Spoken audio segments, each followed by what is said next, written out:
If your very specific NVIDIA call ever was just spot on, go ahead and hit that like and subscribe button, folks, and welcome back to another episode of Benzinga's Pre-Market Playbook. Today is going to be the Friday, November 21st edition for 2025. We're past the NVIDIA earnings. We got a sell-off yesterday. The $64,000 question is, what's next? And I'm sure we are going to discuss that here today. We got a full slate for you here today. Benzinga's pre-market playbook is going to include a visit from Mark Petrino. We're also going to have Anne-Marie after, and then Paulo or Sandy after that. So we got a full slate for you. We're going to trade this Friday. We're going to go into the weekend happy. We will discuss, do we bounce? Do we sell off more? What's going on? We are going to talk about all of that. Benzinga's pre-market playbook, the Friday edition for November 21st, 2025, begins right now.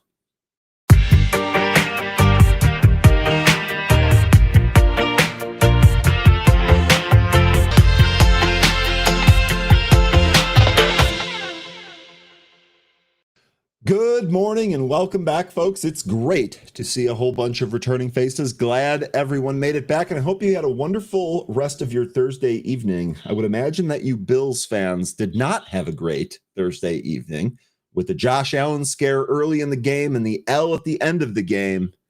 There was probably a better Thursday that you could have imagined. However, now we're past that, and we are on to the weekend, and it's going to be a good, relaxing, and decompression weekend. And frankly, after all of the stuff going back and forth here this week, probably well received this weekend. Zach is going to be first here today. Good morning, Zach. Crypto bros on a massive job hunt surge. LOL.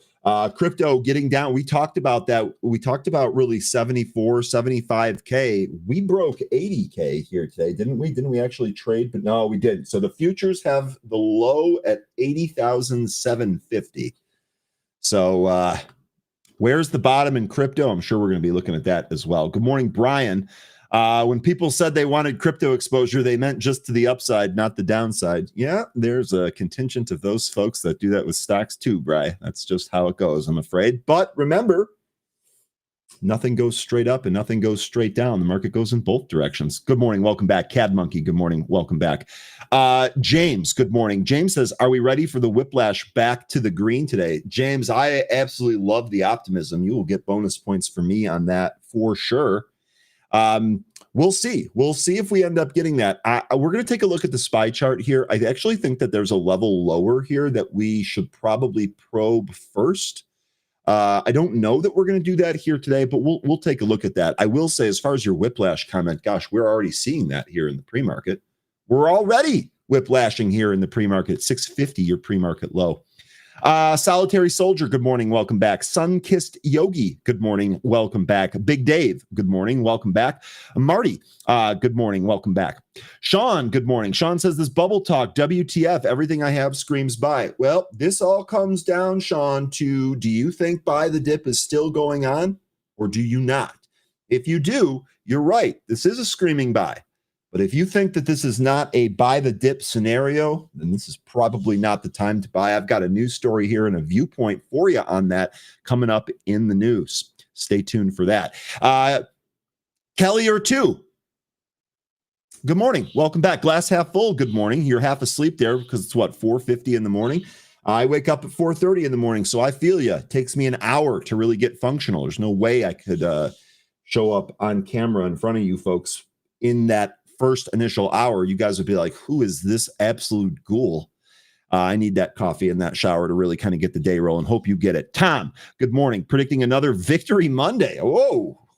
Let's getting ahead of ourselves here. Really huge game for the Bears. Really hope Rodgers plays because it's time to exercise some demons. We'll see. But thank you. Go Bears. Jim, good morning. Welcome back. Cam, good morning. Welcome back. Day Trader, good morning. Welcome back. Wiss, it's good to see you as always. Peter, good morning. Peter, I answered your email there, but I don't really have a good recommendation for you. Maybe we could ask Anne-Marie today if you're still around. Just keep it under your hat. Remind me, because I'll probably forget. Corey, good morning. Welcome back. Tara, good morning. Welcome back. Robot to Trade, good morning. Welcome back. Linda, it's good to see you again. Welcome back. Billy, good morning. Welcome back. Kimmy, good day. Top of the morning to you. I can't tell if you're Irish or not, but nonetheless, good morning. Welcome back. Captain Collody, good morning. Dirkus, good morning. Let's see. Who else am I missing here? Catherine, good morning. Welcome back. Neville, good morning. Lambo Rolls, let's go, dude. Welcome back. Lambo Rolls, just out of curiosity, how much are just a regular old oil change on Lambos? Are they like ridiculous? Are they like 1,000 plus? Or are they just a couple hundred? I honestly don't know. I've never had to do that. Bernhard, good morning. Welcome back. Crimp Biscuit, good morning. Welcome back. Archangel, good morning. It's good to see you again. Blaze Rhino and Roostam, good morning. Roostam, it's good to see you here. Hope everything's going well in your corner of the universe. Blaze Rhino, good morning. Dive Deep, good morning. JJ, good morning. Kevin, good morning. Tyler, good morning. Ed, good morning. Got Motion, good morning. Shanar, good morning. It's good to see who else am I missing here? Empyrean, let's go. Good morning. Big Bear Hug, good morning. Kimosabi, good morning. Special K, welcome back. Live to Trade or Trade to Live. Good morning. Welcome back. It's good to see you. Just passing through. Welcome back. Hoot. Welcome back. Johnny, it's good to see you. Seahorse Trading. Nuvici. True Lane. Good morning. Welcome. Angelito. C Boogie. Nick. Good morning. Okay. You're so funny. I'm Australian. Okay. Well, oh, good day. Oh, I blew that one, Kimmy. I'm sorry. But that makes a lot of sense now. It makes a lot of sense now. Welcome. Best Life, good morning. Welcome back. Zephine, good morning. Candy, good morning. Oil changes are easier than they used to be. Oil changes run about $500 to $700. Man, that's still pretty expensive for just an oil change. But I guess if you've got a Lambo, you don't give a damn about that. All right, let's go ahead and get started here with our stock market today.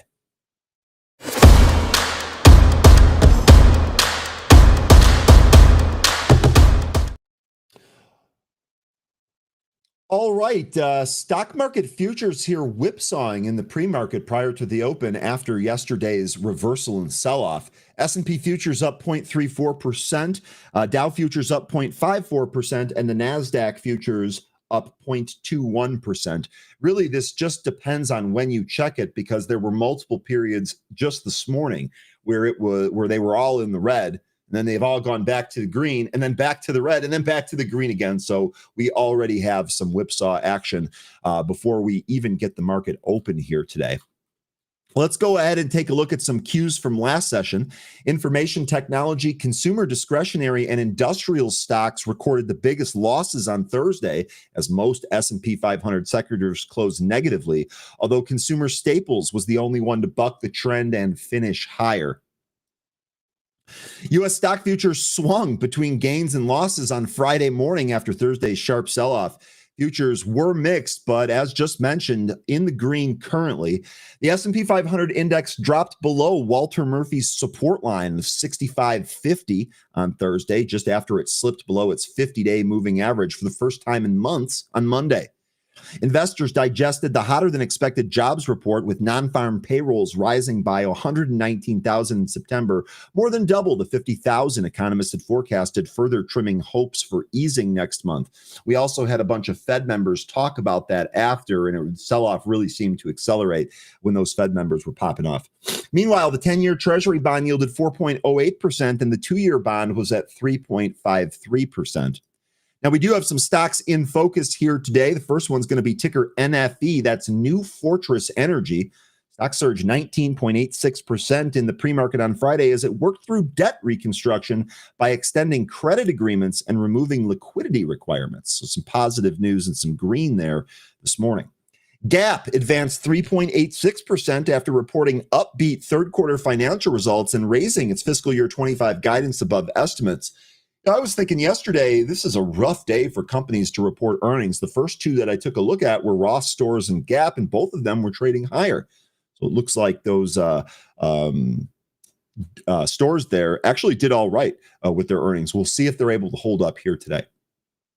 Next stock on the list is Elastic NV. That's ticker ESTC. That tumbled 12.21% despite posting positive solid earnings beat and offering strong guidance for the quarter and full year. The next stock on our list here is Viva Systems. That's ticker VEEV. That dropped 6.69% despite posting upbeat results for the third quarter after Thursday's closing bell. It also raised its fiscal year earnings and revenue estimates to ranges above the analyst estimates. Last stock on our list here is Intuit. That rose 3.23% after reporting better than expected first quarter financial results. Its second quarter revenue growth of approximately 14 to 15%. The company sees second quarter adjusted earnings in the range of $363 to $368 per share versus estimates of $383 per share.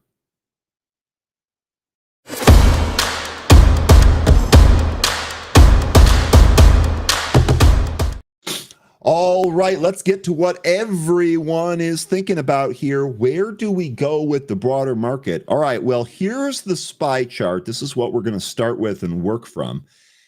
You could see here yesterday's big candle. First of all, this is a gigantic bearish engulfing candle, and it turns out that there were bearish engulfing candles everywhere yesterday at the close, and that is, of course, weighing on today's session. You can see what we did here is we were actually trading above the 50-day. We did test the 20-day right out of the open there. It was about 675 was our high point. 674.34 is that 20-day. So we just about, we actually did tap that, but we fell away from that level, giving up the 50-day moving average, giving up both of the previous all-time high breakout levels that had created a sideways range for us as well. Gave both of those up, also took out the lows for the week, and we actually closed beneath the 100-day moving average. So this teal line that you see on the screen here, that's your 100-day value there, 652.92. We closed at 652.53. So although it was only about 40 cents, we still got one close beneath that level. Now, I know that the question that everyone is waiting for, and I would love to hear different opinions on this, on where we go and what the levels are. When we talked about this yesterday on Happy Hour, one of the things that I had said when I opened is that before I make a longer term forecast here, I definitely want to see what today feels like.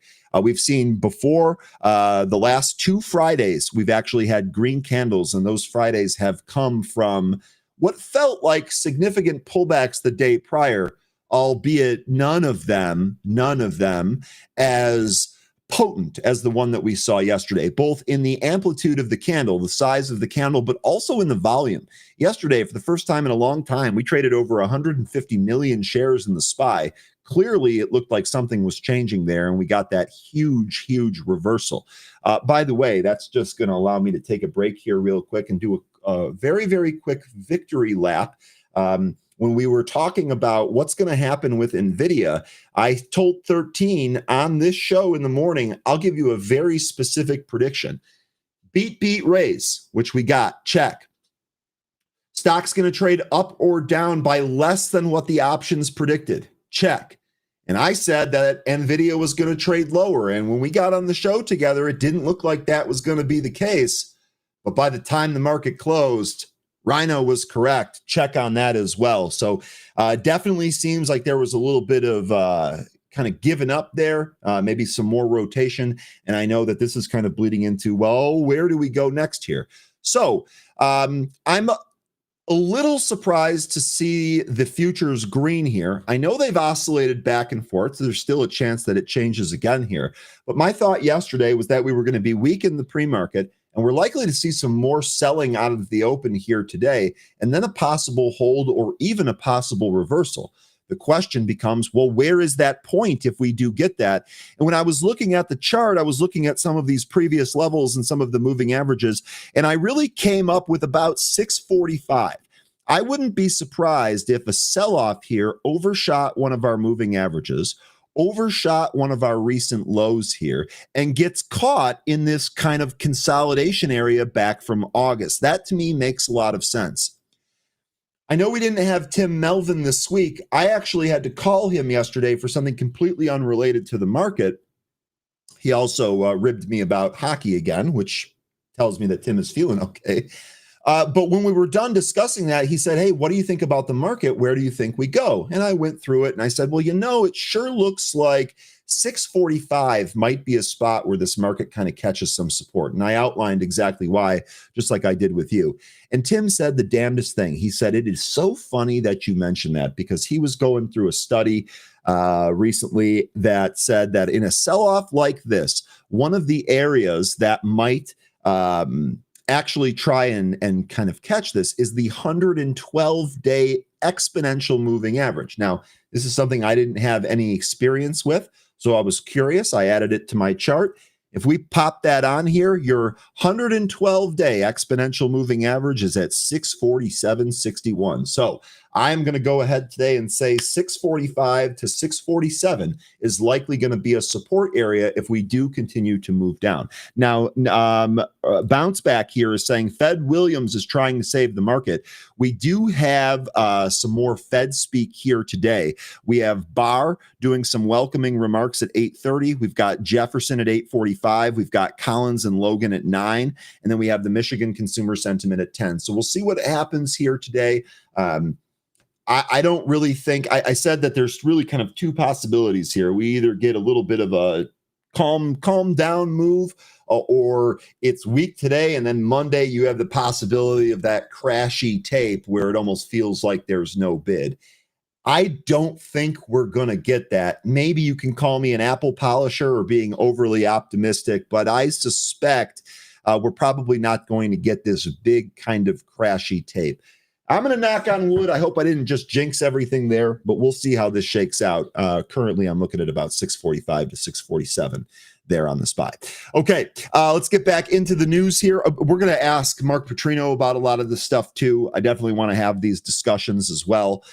So we're going to do all of that. Let's take a look at some insights here from analyst Scott Wren, Senior Global Market Strategist at Wells Fargo Investment Institute, maintains a confident outlook for the equity market through 2026, despite potential near-term volatility, while acknowledging the historical likelihood of a Santa Claus rally in December, which, by the way, I don't think that's off yet. I think we would probably need to see some more to really make a prediction on that. The way I sit here, I'm still thinking and hoping, frankly, that we do have a Santa Claus rally. I'm not ready to throw in the towel yet on that.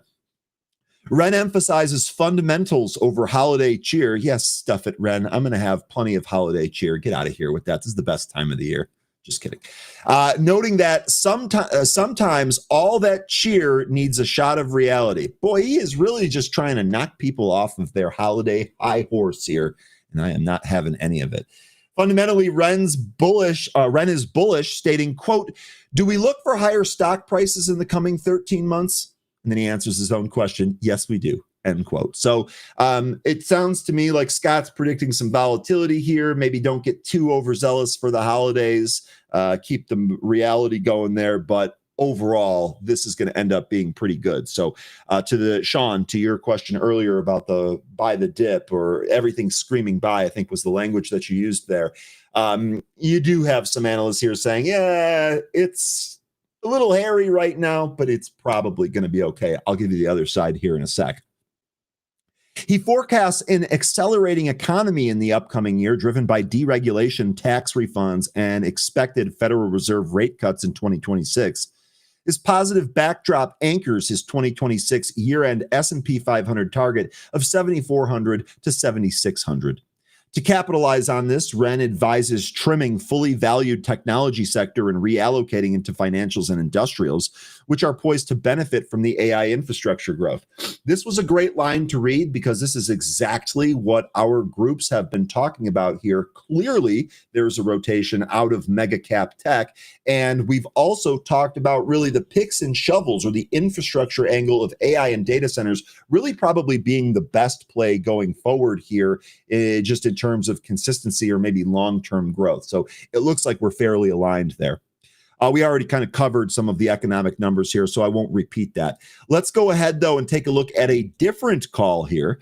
As the S&P 500 breaks the 6550 support, David Rosenberg warns, quote, "This is probably not a dip you want to buy," end quote. Let's take a look at what he says here. Following a breach of the critical 6550 technical support level, Rosenberg, the founder and president of Rosenberg Research and Associates, cautioned that the current market environment has shifted decisively, stating, quote, "This is probably not the dip you want to buy," end quote. The bearish call comes as the S&P 500 officially locked in the rally off the April lows as a completed pattern, suggesting that the upward momentum sustaining the index for much of 2025 has evaporated. Rosenberg forecasts a potential garden variety retracement of 50%, a move that would drag the benchmark index to approximately 5,900, the level where it began the year. Such a decline would represent a drop of over 10% from the current valuations, erasing months of gains and buy and hold investors. Now, if anyone wants to link through to his tweets and all of that, here is the link to that. Now, I really quickly, I know that we're making a bearish call here, but in the spirit of what Scott just said about taking a dose of reality, or maybe keeping reality in the rearview mirror, let's do that for a little bit. I don't think that a bearish move here is really anything to be afraid about. First of all, if I measure from just about the all-time high here, and I'm eyeballing, so I might not have it exactly right, we basically traded down 5.32% from the all-time highs. Folks, this is nothing. This is normal trading. There's really nothing abnormal about this. And in fact, corrections are generally billed as a 10% pullback.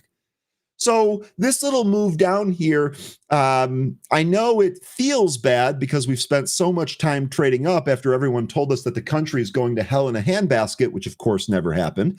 So I understand that it feels a little bit different, but the reality here is we're 5% from the all-time highs. So I really don't think that we need to panic yet. Being cautious is always a good idea, but panicking is almost never a good idea. To estimate where that 10% would be, let's do that together here. Bang. This puts us at about 620. Oh, excuse me. I can't see because of the, look at that. Here we go. This puts us at, oh my God. Yeah, this puts us at about 620, I think. Let me see if I can get that. Yes, 620. So look, this is not the end of the world. Even if the sell-off continues a little bit, frankly, this is something that we've been kind of waiting for. Like, let's have some of this froth and these juiced PEs come in a little bit, and we can maybe buy some of these companies at more reasonable valuations. So despite the bearish call here, I'm not sure what's going to happen, but despite the bearish call here, I think it's really prudent that we continue to take a dose of reality here. We're really not down all that far, even after yesterday's session. Anyway, back to the call here.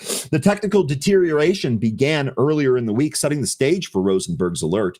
On Monday, November 17th, the S&P 500 slipped below its 50-day moving average for the first time in months, as reported by Saxo Bank. Market technicians view the 50-day moving average as a vital gauge for near-term health, and failing to hold this line was the first major crack in the bullish thesis. The inability of the bulls to reclaim this momentum indicator earlier in the week left the index vulnerable to at least a test of lower structural supports, culminating in the violation of the 6550 level. So again here, first of all, this is a great little expanded explanation of why I focus on the 50-day moving average so often, and why I tell you folks that that is a key level, especially when the price of that asset is dancing around that level. What he even goes on to say here, the market might just be trying to probe some of these lower structural supports, and that is also healthy, not really a bad thing. So again, we'll see how this all shakes out.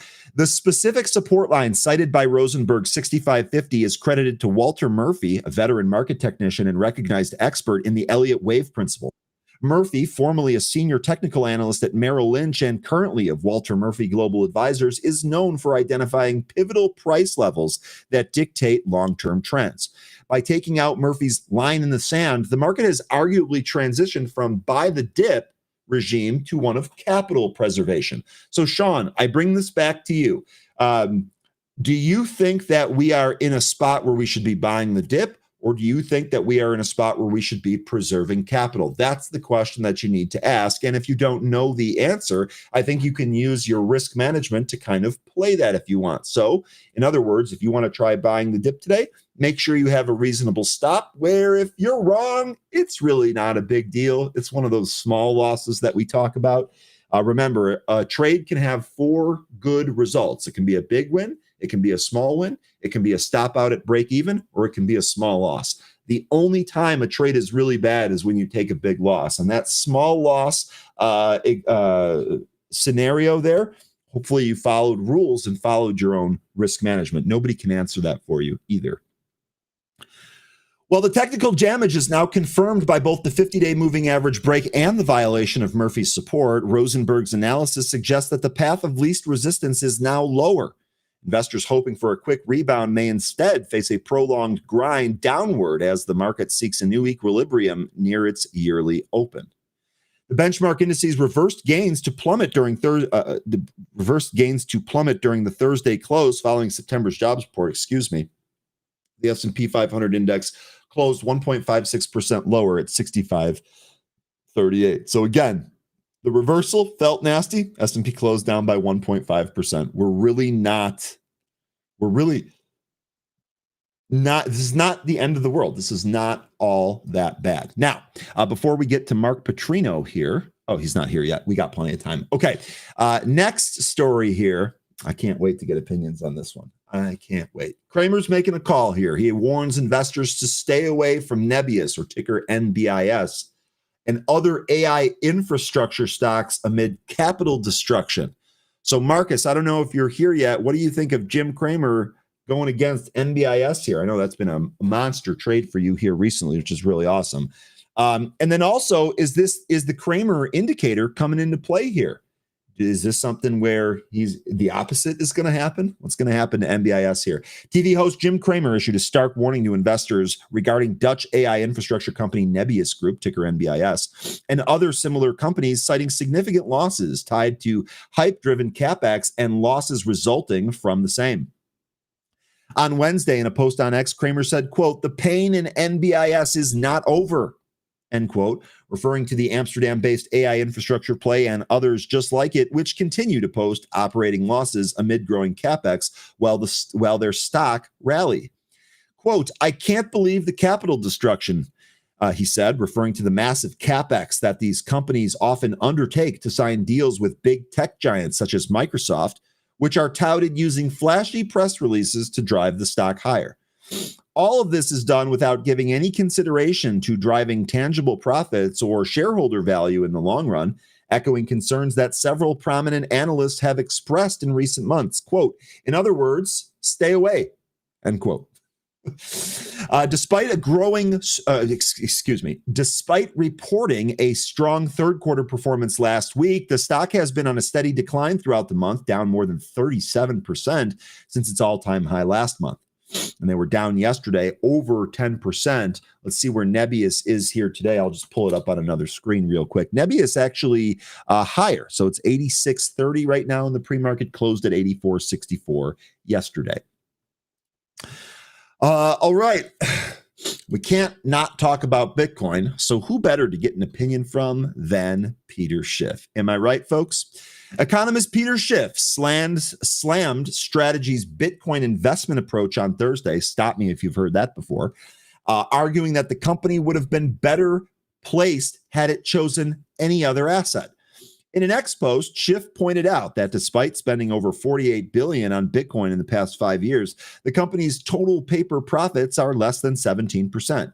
Schiff also took a swipe at Strategy co-founder Michael Saylor, saying, quote, "Had Saylor bought just any other asset, MSTR would have been better off," end quote.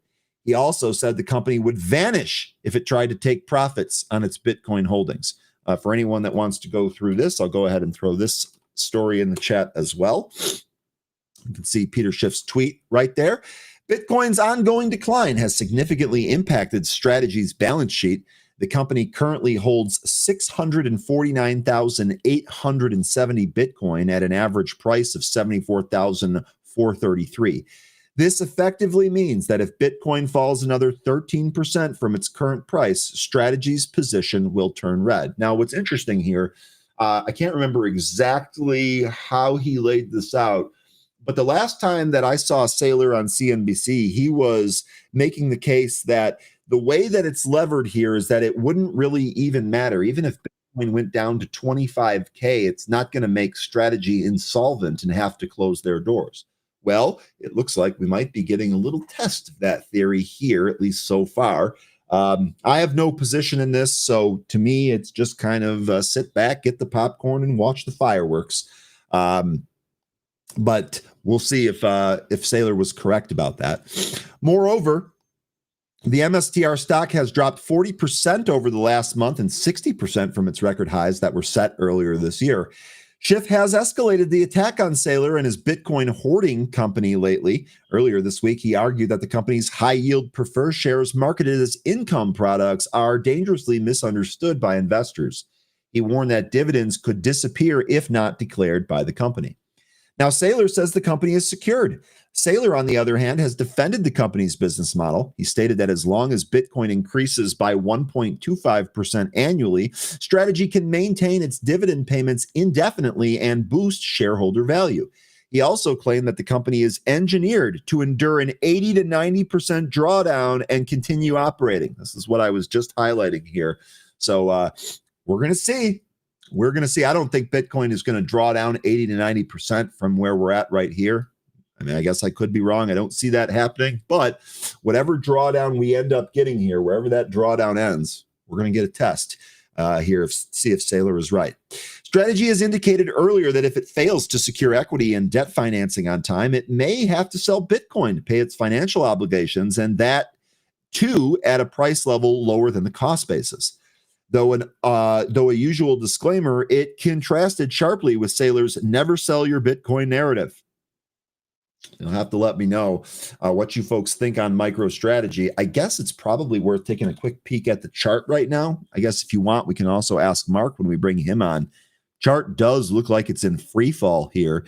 If we zoom out a little bit, let's see. If I zoom out to about the beginning of 2024. Let's do that. Beginning of 2024. We have a volume point of control in here at 158 and a quarter. We're currently sitting at 153.59 at the moment. So you can see we're basically coming into this sideways area that has really kind of supported Strategy in the past. This chart here, we are in oversold territory, so maybe we do catch a bounce. I think this is definitely one you can probably wait. You don't have to try and be a hero here and catch the falling knife. All right, folks, it's Friday. There's a lot of fear out there. Let's bring on some voice of reason and talk to Mark Petrino.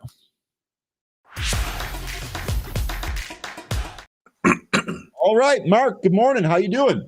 I'm doing pretty well. How about yourself, Ryan? Doing really good, man. I'm doing really good. You want to share your charts here and just dive right into it? I know yesterday was kind of wild, right? Kind of a big reversal there. Oh, Mark just turned his camera off. I'm not sure what's going on. He's okay. Got to go back to the eye doctor. All's here in the morning, Mark. All right. Let's see what you got for us today. All right. Well, I was just looking at Strategy.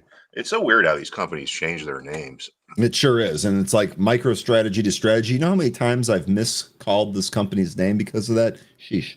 Yeah, well, to me, it's Facebook and Google. So, as you know. Anyway, it's pretty interesting here. Just looking at this MicroStrategy real quick.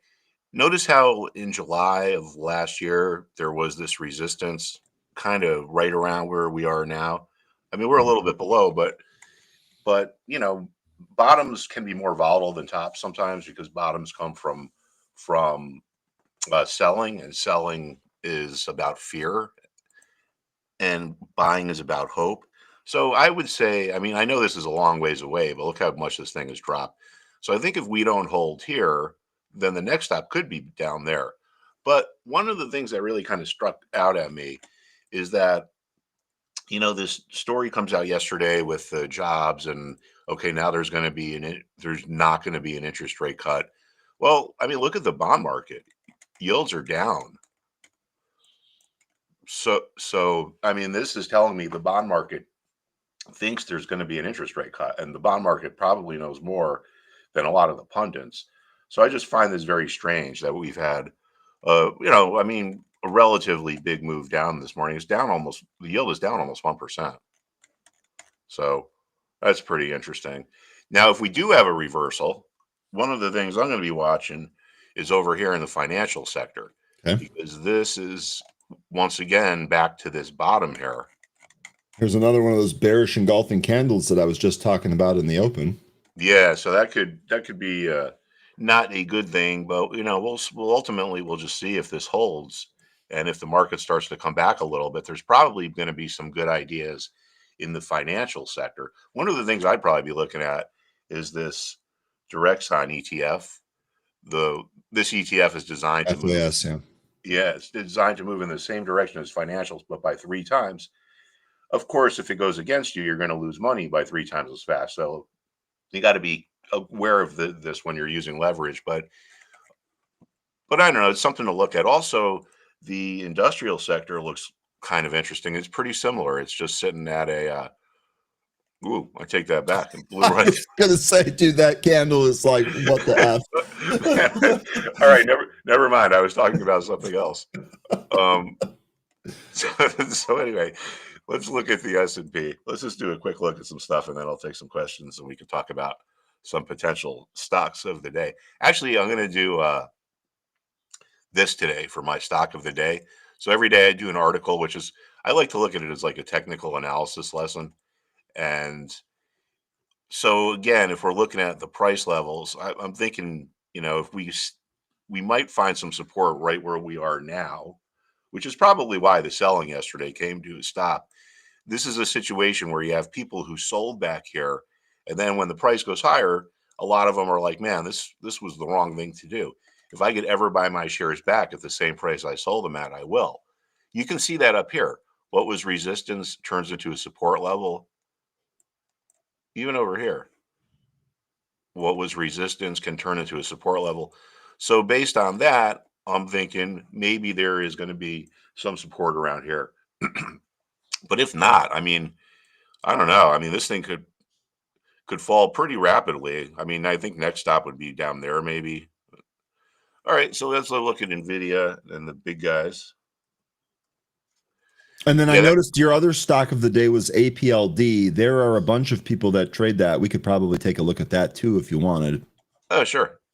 All right, so let's keep an eye on Nvidia, because anything in the entire market, really, but mostly in the tech sector, including APLD, is going to be influenced by what goes on right here, because Nvidia is just so big. And as you can see, this support here is around 180, and ultimately it held yesterday, and this morning we're up a little bit. So this will be a real key thing to focus on over the next couple of days: is does Nvidia hold, or does Nvidia break down? Because the whole tech sector and probably the market is going to follow this. All right, APLD. This really got turned around as well. Yeah, it did. But kind of the thesis of my article yesterday was, one of the main reasons why people lose money is because they don't have a set of parameters or rules for getting into a stock. They just go by intuition, or they find some guru on YouTube. But if you don't have a defined set of rules or parameters, essentially you're just guessing. And when you guess, it messes with your head emotionally because you don't know what to do. So when this was coming down here, a potential strategy could be like, oh, all right, well, where should I buy this? Look at that. There was support around here, around 21 and a half. And a lot of times when a level is support before, it becomes support again, like it did here. So part of your strategy could have been trying to identify a former support level and buying it when we get to that support, or when we reverse off the support. I mean, we it looked like we were forcing off of it yesterday, but ultimately, just like Nvidia, it did hold. Now, if it starts to go up, what could be a potential place to sell? Well, a former support level. A lot of times, levels that were support can not only can they be support again, but they can go from support into resistance. There's people who bought here who are watching this thing. They're underwater now, and a lot of them are telling themselves, if I can ever get out of this thing and break even, I'm going to. So if we get back up to here, there's going to be remorseful buyers from here, placing sell orders here. So it's not a guarantee, of course. No one knows if these levels are going to hold or how long they're going to be around for or so forth. But the point is, if you have a plan to exit and a plan to enter, you're not going to have to guess. So instead of sitting there staring at your screen all day wondering what to do, it's like, okay, well, this fits my parameters. I'm going to put in a couple trades and now I'm going to go play golf and I'm not going to worry about it. So that's the mindset I think people that are traders need to get into is don't guess, have some sort of strategy. And there's a lot of different ones that work. The problem is people don't stick to them. And you know what, Mark? The other thing about that is that, like, it's fine if you want to take a stock tip from somebody that you know or somebody on YouTube, that's fine. But you can still apply the process that you're talking about to that so that you're not trading that at the whim of somebody else's opinion. So even if you do that, right, have this process in place without a doubt. Yeah, exactly. Like one of the things you can look at if we're trading this micro strategy is, all right, well, I don't know where this thing is going to turn, but now it's at a potential support level. But regardless, I'm going to watch the RSI. And if the RSI line gets back above the lower threshold line here, back above 30, well, that could be your trigger to buy. So now you have a defined rule. You're not going to just sit there and watch it and wonder, gee, where should I buy this? Where is it going to find a bottom? Because no one really knows. I mean, there's odds that there might be a bottom here or here, probably greater than there will be one in here, but we don't really know. So if you wait for that reversal, well, that takes the guesswork out of it. Okay, the RSI is back above 30. Now it's time for me to buy, just like I planned out. And then again, you're not guessing. You can use something similar even on Bitcoin. You want to hear my not probably a conspiracy theory, but something Yeah. that may Oh, yeah, happen. absolutely. All right, I am let's all all think about about this. this. What happens when quantum computers can crack the codes to produce new cryptos and to get into the blockchains? How about that? Right? Yeah, this is actually something that we've talked about. There are a bunch of people that think quantum is just going to ruin Bitcoin. I'll take the other side of that, Mark, just on the probabilities. I've been hearing since the inception of Bitcoin and since I first heard about it that there's this mythical 51% takeover and Bitcoin's going to get hacked. It's all BS. It never happens. And I don't think they have the computing power to do that. Apparently, quantum is supposed to change that. You know what I equate this to? You're a history guy. You know what I equate this to?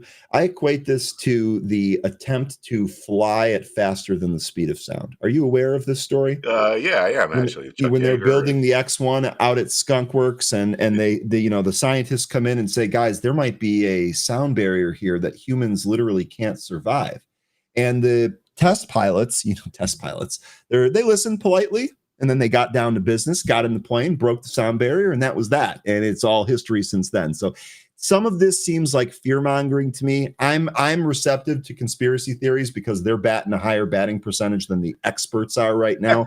So I'm with you on that. But I just have a tough time getting on board with, as soon as this brand new computer that not a lot of people understand are able to compute, Bitcoin is going away because it's going to get cracked. I am not there. well, the could have something to do with the all the UFOs everyone's been seeing. You never know. Apparently, we got news that 3i Atlas is just a comet now, which I Oh, still really? I mean, I didn't never really thought it was aliens, but I don't think it's a comet because it's not breaking up the way it should be. But apparently, there was someone smarter than me at NASA yesterday said it's just a comet. We're Oh, not all going to get right. Well, I invaded. guess I'll lose my bet on polymath then there because I was way onto the alien thing. But anyway, but with Bitcoin, you can kind of think about the same thing.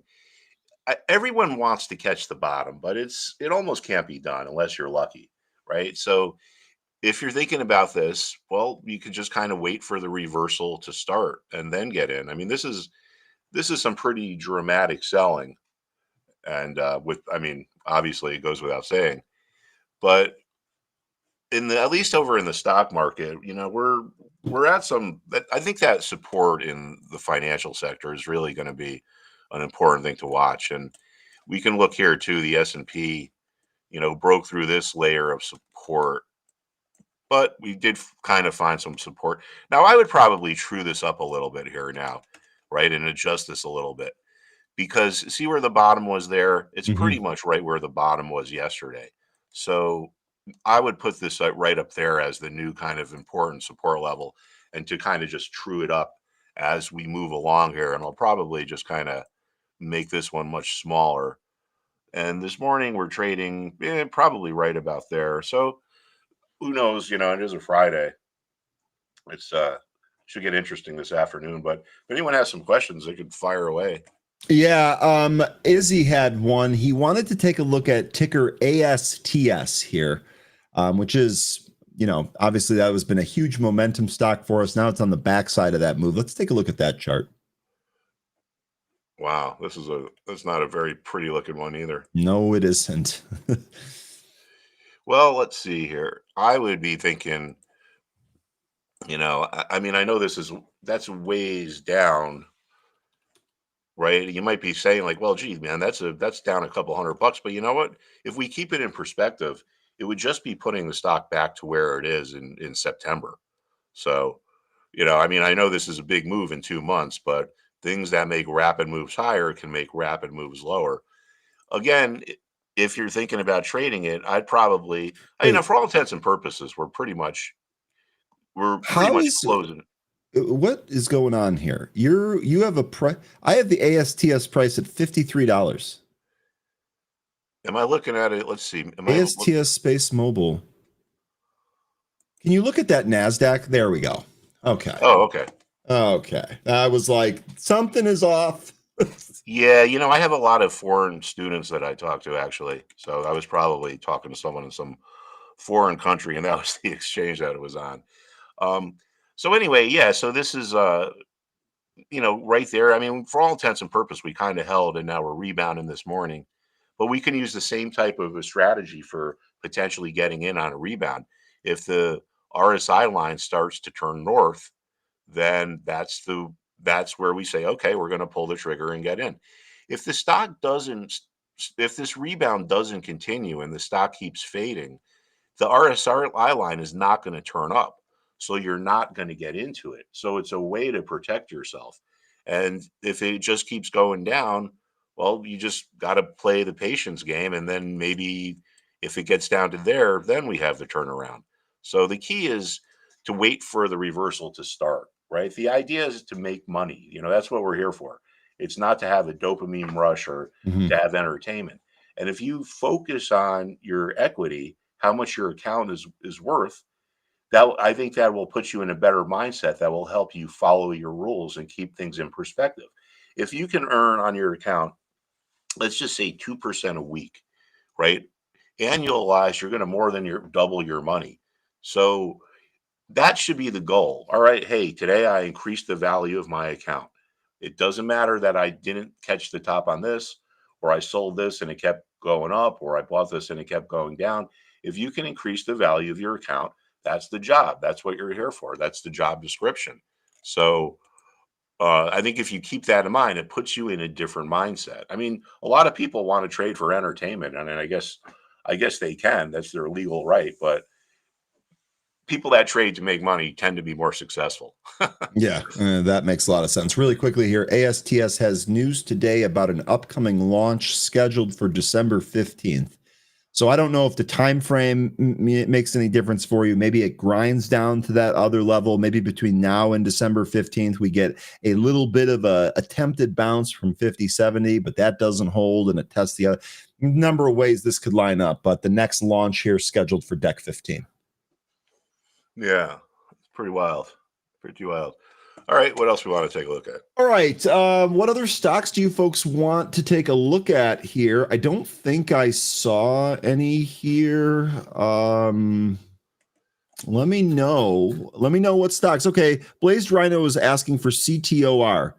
I don't know what the stock is. So if he's asking about a penny stock, you can just move on. Um, Technically, yeah, I it's mean, not a penny stock. So yeah. Well, I don't know. The same rules kind of apply here, but these stocks are just way more volatile because of their pricing. But I don't I don't see any news.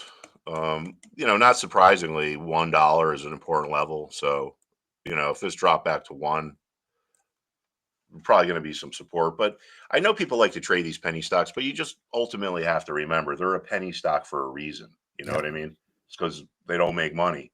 And it At least most of them don't. and it takes something massive in order to change that. Okay, we got some real stocks here now. No offense, guys, but I mean we got some real stocks here now. Let's start with KTOS.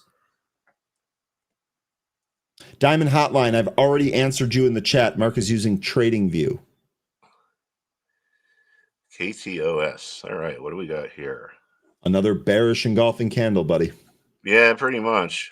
So the idea with these bearish engulfing patterns, and keep in mind, these candlestick patterns have been used for 700 years. The 700 years, more like 500 or 600 years. The Japanese rice farmers and rice traders came up with this stuff. So I have some reprints of some really old books and candlesticks from Japan that were written in like the 1700s that are really cool. But anyway, the idea with this here is in the morning, right? You would have thought, gee, this is going to be a reversal here. This is going to be an up day because this opening price here was higher than the prior day's closing price. But what happened by the close? The sellers completely turned it around and overpowered the buyers. And importantly, when we got through this closing price and this opening price, well, the reason why that's important is because most trading tends to happen on the open and the close. So there probably was some support there, and the sellers just blew right through it. Right. So that's the bearish engulfing pattern. So that shows that the sellers are pretty aggressive. And if they're still lurking around, we could keep going lower here. So right now we're up a little bit. If I was going to trade this, I'd probably be looking now here for a reversal. Instead of thinking about the momentum, you can think about the level. All right. If we clear this, right, remember there's going to be people who bought here who now that they're underwater or have buyer's remorse and they're going to be trying to sell. So if we can clear this level, then there's a good chance that there's a reversal is underway. So it's a different way to look for reversal than the momentum. But again, it takes the guesswork out of it.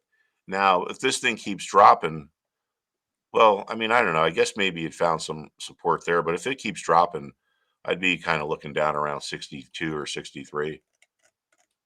Which is not that far away for a stock like this. Okay. Katos, that's good. Let's do Netflix next. NFLX. Remember, that's recently had a split. So now we're split adjusted, and we recently lost the 200-day moving average. And now it looks like we lost one of your levels as well. Giddy up. How about that? Well, it's not my fault. I pay these guys enough money every month. So yeah. So this is another one that looks like you want to just see, we could potentially be at support. So just like we saw, it's a little bit more volatile here, but this resistance over here became support. So this resistance here is probably why the stock halted. Well, the sell-off, I don't know if it ended or not, but at least it halted or paused for a few over here. So if we keep going, then the next thing to look at is this level here. For some reason in the market, some price levels are important, right? And other ones aren't. Sometimes a market or a stock just blows right through it like it's not even there. But sometimes the stock gets to something like this, and all of a sudden the sellers come out of the woodwork. And speaking of the bearish engulfing pattern, that is one right there. So only a little bit, but in this morning, you would have said to yourself, gee, Netflix is going to be up again. The opening price is higher than the prior day's close. But by the close, what happened? The sellers came in and overpowered. And when leadership changes from bulls to bears or vice versa, the trading action or the price action can manifest itself on a chart as something that looks like a reversal pattern. Now, if that leadership change takes place over an extended period of time and it's slow, it could look like a rounded top or a rounded bottom. If it happens after, say, the stock tests resistance a few times and then reverses, it could look like a double top or a triple top.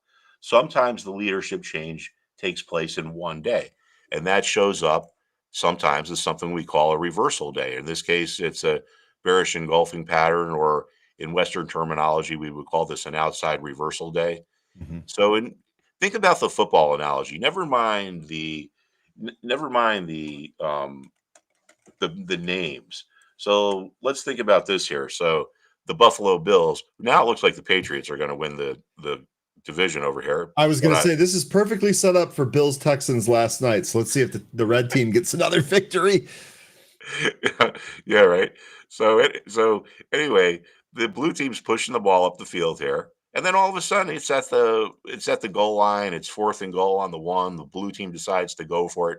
The red team makes a goal line stand, and all of a sudden the momentum just turns and goes the other way. So regardless of the name of the pattern, the idea is to look at that and say, like, hey, look at that. It looks like the momentum may have shifted here. The tide may have turned. The trend may have turned. So now I don't know why that price level was important here, why that's where the sellers decided to come out of the woodwork.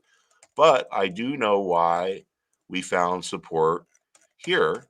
And it's because, well, people who are Yep. sold over here are trying to buy their shares back now. And it looks like that level right beneath that's right about 100, right? It looks like it's in the 99 handle, but I think that round 100 number is a feasible target.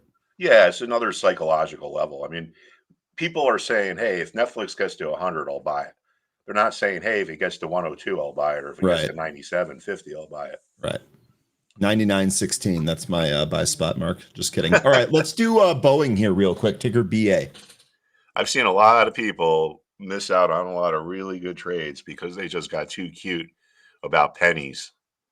They didn't want to pay up a few pennies, and then turns out they were right, and the stock blasts off. So It's happened to me. It's happened to probably all of us that have set up limit orders on levels like that. We used to have a term around here back when the show had some different folks on it. We had a term called getting Zunaided.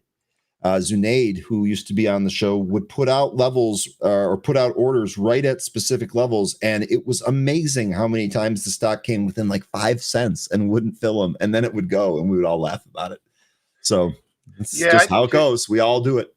Yeah, if you have a target on something, you may want to think about, all right, if we get into within 1% of it or 0.5% of it, we don't want to get too cute, right? All right, I'll buy it if it's at 100, but then it gets to 107 cents and then it goes up. All right, so Boeing looking on again, right? And a lot of times in markets, you see a lot of similar charts. Like, I guess you could say the theme of today is we're seeing support at former resistance levels. So Boeing, as of right now, is holding. It's literally trading like right exactly on this black line here. So this thing breaks, we could get it. We could be moving down pretty good. So I think a lot of it, even though this is in industrials, we still really got to pay attention to the financials. So if the financials hold, I think that'll kind of sturdy up the whole market. So I'd be looking for a potential reversal here. And again, look how oversold we are. You can use the reversal. If you're someone who is willing to tolerate a lot of risk, someone who in that situation might buy it just as soon as this thing turns up. Someone who's a little bit more risk averse might wait for the lower threshold of 30 here to get crossed. So that way you can kind of protect yourself from catching the fallen knife. If you don't want to buy it just because you think it's at support. I mean, this support could break and we could end up here in a couple weeks. So we want to wait for that reversal to start. So I'm looking here, and then, I mean, obviously this would be the bottom from April. But, again, things move up quickly through levels. When they get back to them going in the other direction, they can move quickly right back through them. Yeah, that gap that you just talked about, Kimmy spotted that gap too. I think she's absolutely right. That to me looks like an area right in there. Can you put your mouse over that and just see where we just estimate for me where that is? The gap fill right in that April gap there.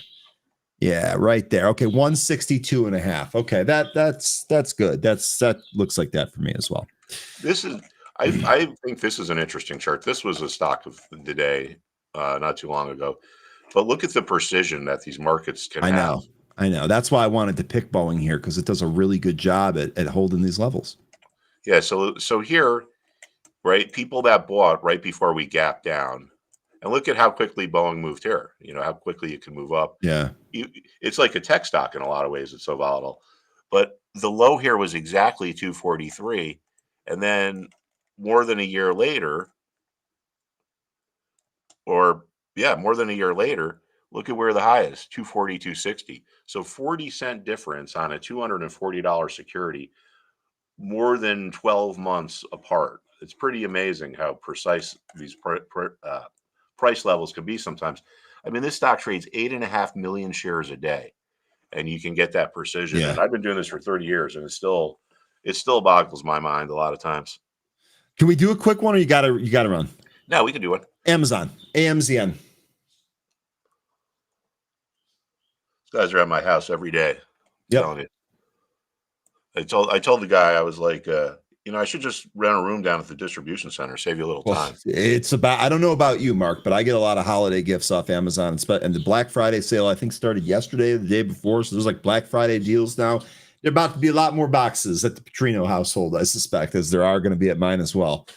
Yeah, well, my wife binge shops, Yeah, exactly. We get all this. We probably had 5 different Halloween costumes for my dog before she decided on one. For the dog. It's like first he was a Martian, then she made him it actually was pretty cool. She made him a cattle. He has like horns on, like long horns, and there's like a little cowboy that like is riding on his back. But anyway, that's pretty cool. All right, I'm thinking Amazon 212 or so, and I mean, I don't know. I mean, it's back a little bit this morning, but moves that are this powerful tend to have a little bit of follow through. So I'd probably be watching this around 212. And again, the same thing. You can use the RSI turning up as your entry signal, but we don't want to try to catch the fallen knife. It happens a lot. Right. People buy things just because they get to support or what they think is support, and then it just keeps going. And that's the old catching the fallen knife. So if we wait for that reversal, we can help to avoid that. Okay. All right. 212. And Mark, look, really appreciate it. Awesome stuff. Let me ask you while you're here, are you going to be coherent enough on next Friday morning, the day after Thanksgiving? And I ask that out of respect because I know a lot of people like to binge eat and sometimes aren't awake early in the morning. If you're here, I'll be here. I will absolutely be here in the morning on Friday. I will be unbelievably excited and ready to go for my Bears to take on the Eagles on Black Friday afternoon. So I will be here. I will send you a link. Mark, we will catch up with you next week. Oh, wow. So there's football on Friday as well, huh? There's football Thursday and Friday. I can't wait for next week, Mark. I can't wait for next week, but I'm not going to see you between now and then. So happy Thanksgiving to you. Okay. Yeah, you too. And happy Thanksgiving to everyone out there. All right. Awesome stuff. We'll see you next week. That is Mark Petrino. Really good stuff here this morning. We're having a good one. We're having a good one here today, without a doubt. And now Mark's departure leaves room for 13. So we're going to continue having a good day by bringing on 13. 13, good morning. How are you? Let's have a good day, folks. All right. Yeah, I absolutely love it. Dude, I'm doing good. It is Friday. We made it. We had a big sell-off yesterday. You know what? Before we dive into these movers, 13, I know we every day on Happy Hour talk about the broader market. I gave a layout here for SPY that I thought a lot of it was from some of the things that we talked about last night. But I just want to give you an opportunity. You do such a good job breaking down the SPY and charting it on Happy Hour. I wanted to give you an opportunity before we dive into the movers to give your thoughts on SPY, given the big sell-off that we had yesterday. Would that be all right? Yeah, sure. So one of the things that we were looking for, we were talking about yesterday, that we were going to look for this morning is how, if we were going to continue lower and find our footing, unless there was some kind of news that helped lift the market. And I even put it in my my recap for Happy Hour that tomorrow markets will be looking for positive news. So unless it gets that wish, the expectation is the price will open lower than today's close. So it looks like we got that wish because we had more Fed speak this morning, and that seemed to increase the possibility that there still could maybe be a rate cut in December. So that's what I think is happening here with this this movement that we're getting to the upside today. This rebound here. Now we were pretty we're getting down to some oversold territory. We weren't quite there yet, but the RSI was the lowest it had been since the April 7th and 8th bottom from the Liberation Day unwind. So we were getting pretty close one way or the other for some kind of a rebound. I just thought that maybe we were going to get a little bit more to the downside. But we got this news this morning from the Fed. I think it was Williams that started talking, New York Fed President Williams out.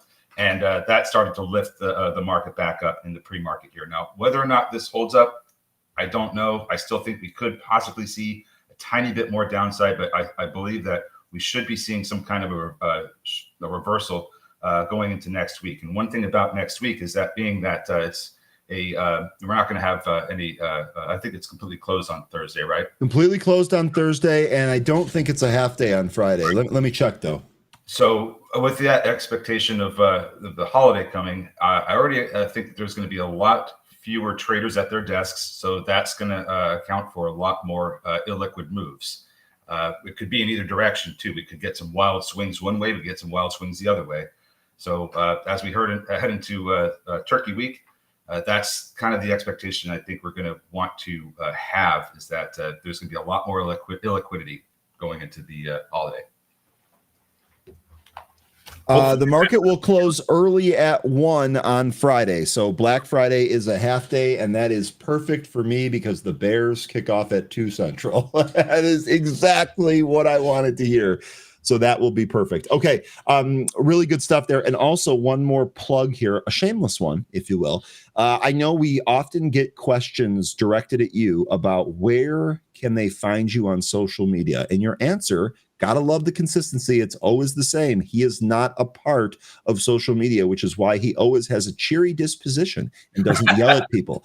Now, all jokes aside here, where you can find 13 is the primary moderator and contributor in the happy hour chat room within Pro. We've talked about Anne Marie's chat room before. We talk about the host of different chat rooms that you have available as Benzinga Pro, but one of them is happy hour. 13 is the moderator in that channel and the primary contributor, although there are many other contributors, I should mention.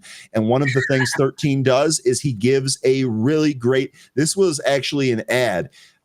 Before 13 really started on happy hour, there was no breakdown. It was just kind of a free-for-all. 13 really raised the tide for everybody else by taking notes during the call and then giving a very robust summary every time that we have this call. So when I put him on the spot and I ask him about something that we discussed last night, it is a no-brainer for him. All he has to do is consult the notes. And the reality is that you folks can do this as well if you are a Benzinga Pro member. So 13, really good stuff. Appreciate it and appreciate your outlook. Absolutely. And I, happy to answer questions in the chat, look at stocks. Just don't ask me where that you should be entering and exiting, because I cannot be giving out answers like that. I'll give you my opinion, and that's about as far as it's going to unfortunately have to go. Yeah, Cam earlier said that he doesn't do his own trading. He just does what 13 tells him to do. And I don't tell him to do anything. I know. And I was like, I don't know what that means because he doesn't do that. But LOL, I think he's just kidding around there. Sean says, Ryan, thanks for the great insight yesterday. Sold my AMD call swing before the big dump. Sean,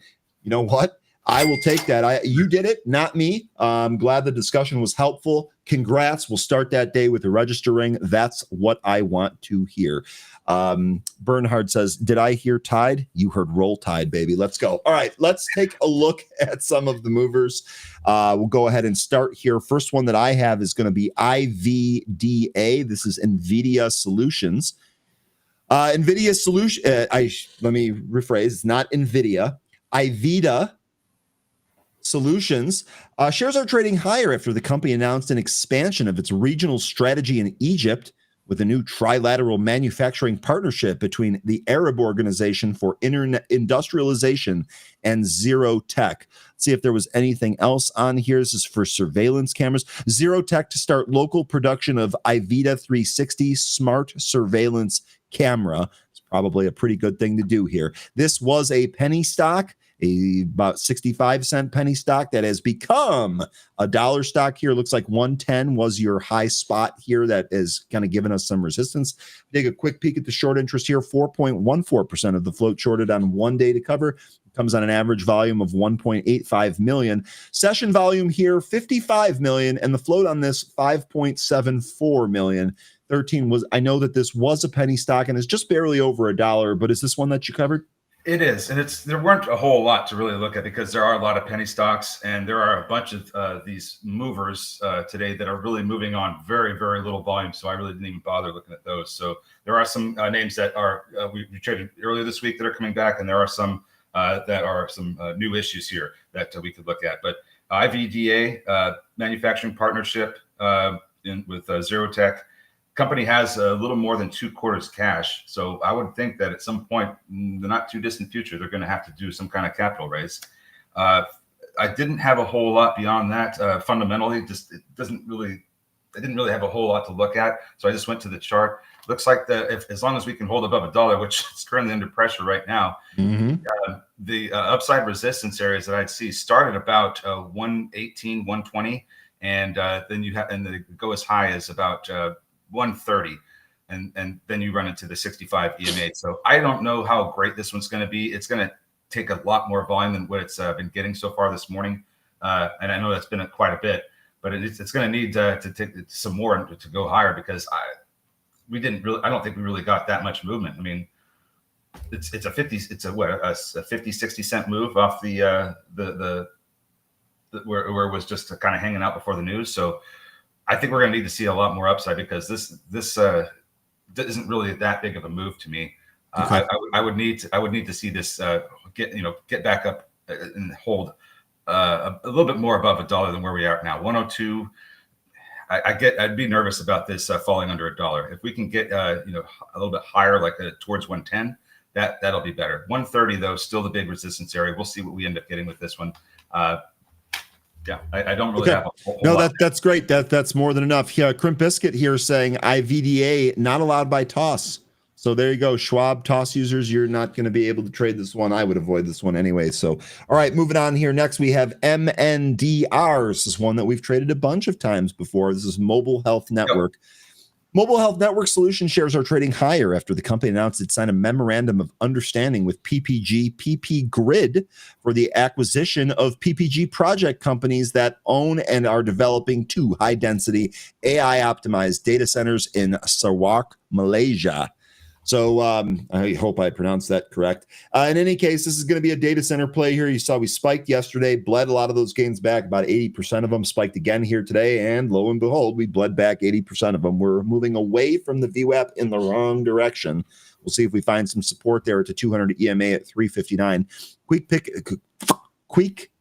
Jesus, Ryan. You did it twice. I know. It's unbelievable. Quick peek at the short interest on this stock, 8.85% with 2.38 days to cover. It comes at an average 100-day volume of 1.31 million shares. Today, we've traded 19 million. Low float here, under 1,834,000. So what do you think here on MNDR? We get a trade here, or do we keep breaking down?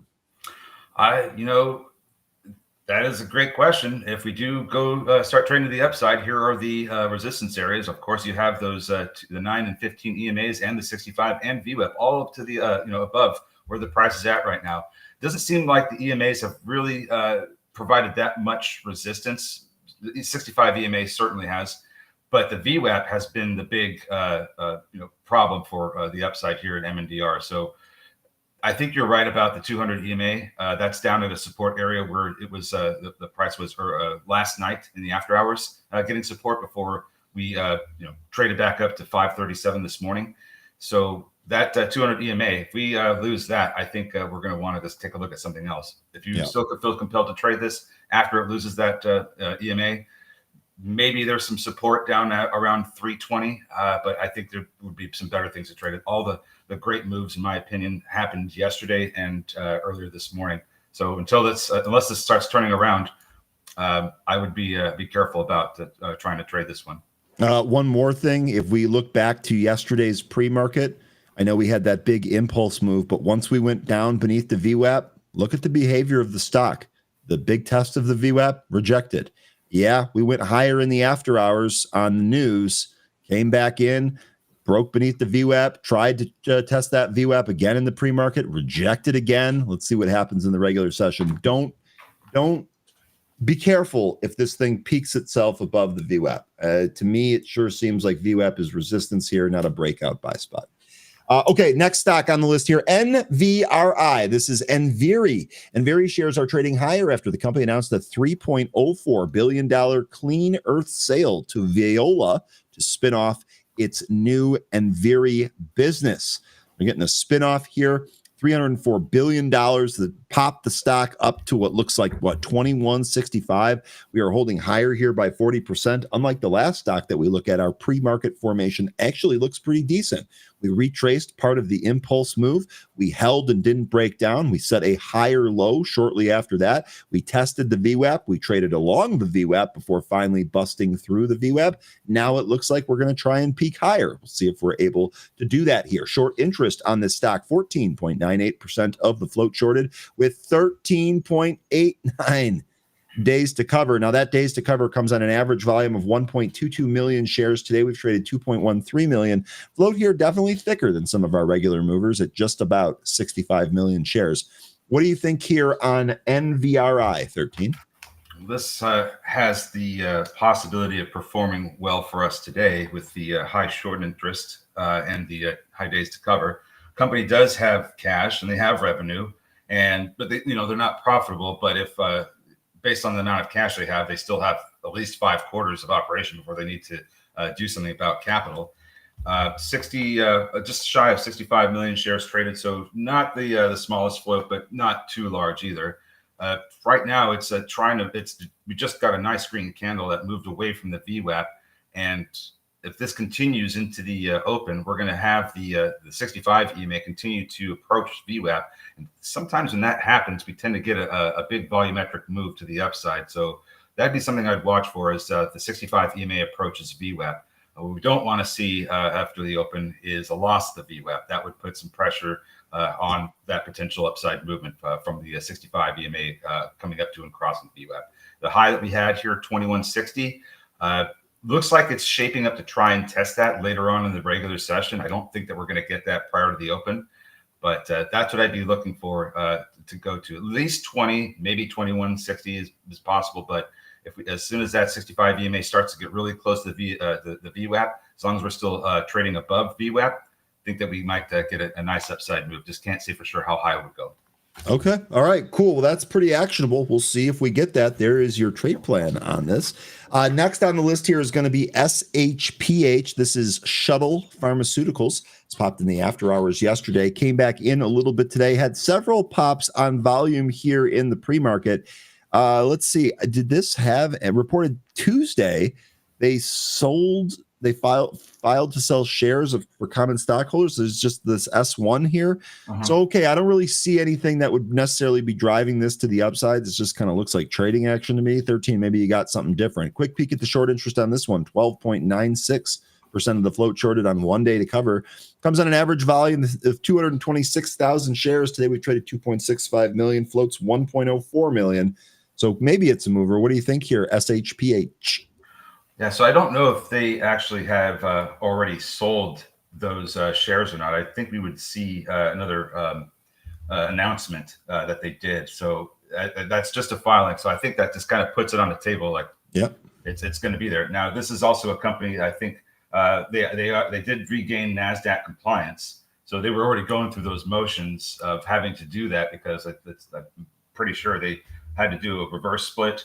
At some point, looks like they did earlier this month have a private placement of $2.5 million at $4 per share. So they did raise some capital. So that looks like it takes care of that issue for the time being. You look and see what their cash position is. I was a little concerned about this one because of that filing, and I was like, okay, well they could hit us with that at any time. Maybe there's something better to trade out there, but we're here now, so. Let's see what we can get out of this. Doesn't have any revenue, loses over $3.5 million a quarter. They're going to have to raise capital pretty soon. They did that private placement, so they probably are going to be okay for another quarter. But after that, I don't know. As far as the chart goes, let's see what I got here on the daily. Oh, we have traded this before, so I've got some levels still here. The last time I had a level out was 290. We're well below that now.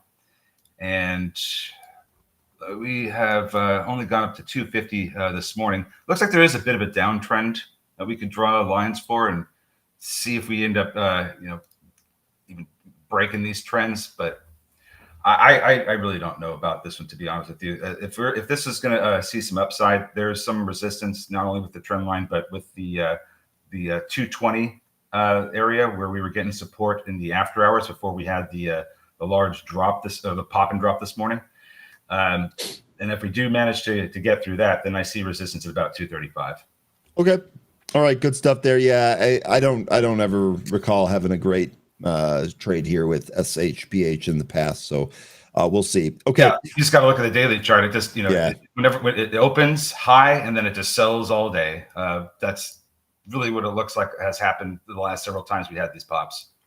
ETHD, this is the ultra short Ether ETF, the tradable ETF. So if you don't want to trade Ethereum by itself, you could probably take ETHD. SGBX has been talked about pretty much almost every day this week. I feel like we really got blasted yesterday as the rest of the market started to come back to reality. So too did this junker. We basically came down. If we look at the chart here, we're basically right at the sideways area from Monday, right before we had that big run. So basically gave everything back. The pre-market move here basically takes us to the open or near the open on what day was this? Wednesday. So it's kind of where we're at here on SGBX. Does look like it's curling up here. Volume not impressive. Would really, for this to really work, we want to see a repeat of the volume we've got the past 2 days, and I'm just unsure if we're going to do that. I don't think we had anything fresh here on the news. No, we did not. It's trying to get above the 200 EMA. It already had one attempt, couldn't do it. It's gearing up for the next attempt as we approach the open.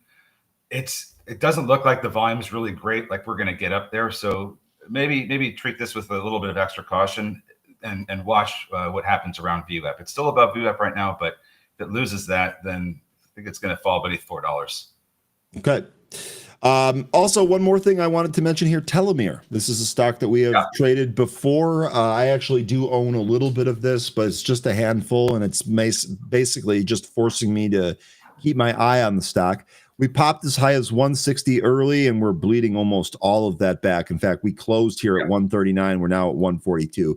There was some news here on Telomere this morning. They announced the Telomere 1 kills aggressive human leukemia cells in preclinical in vitro study expanding oncology profile to blood cancers. So what was the study here that we're waiting for again?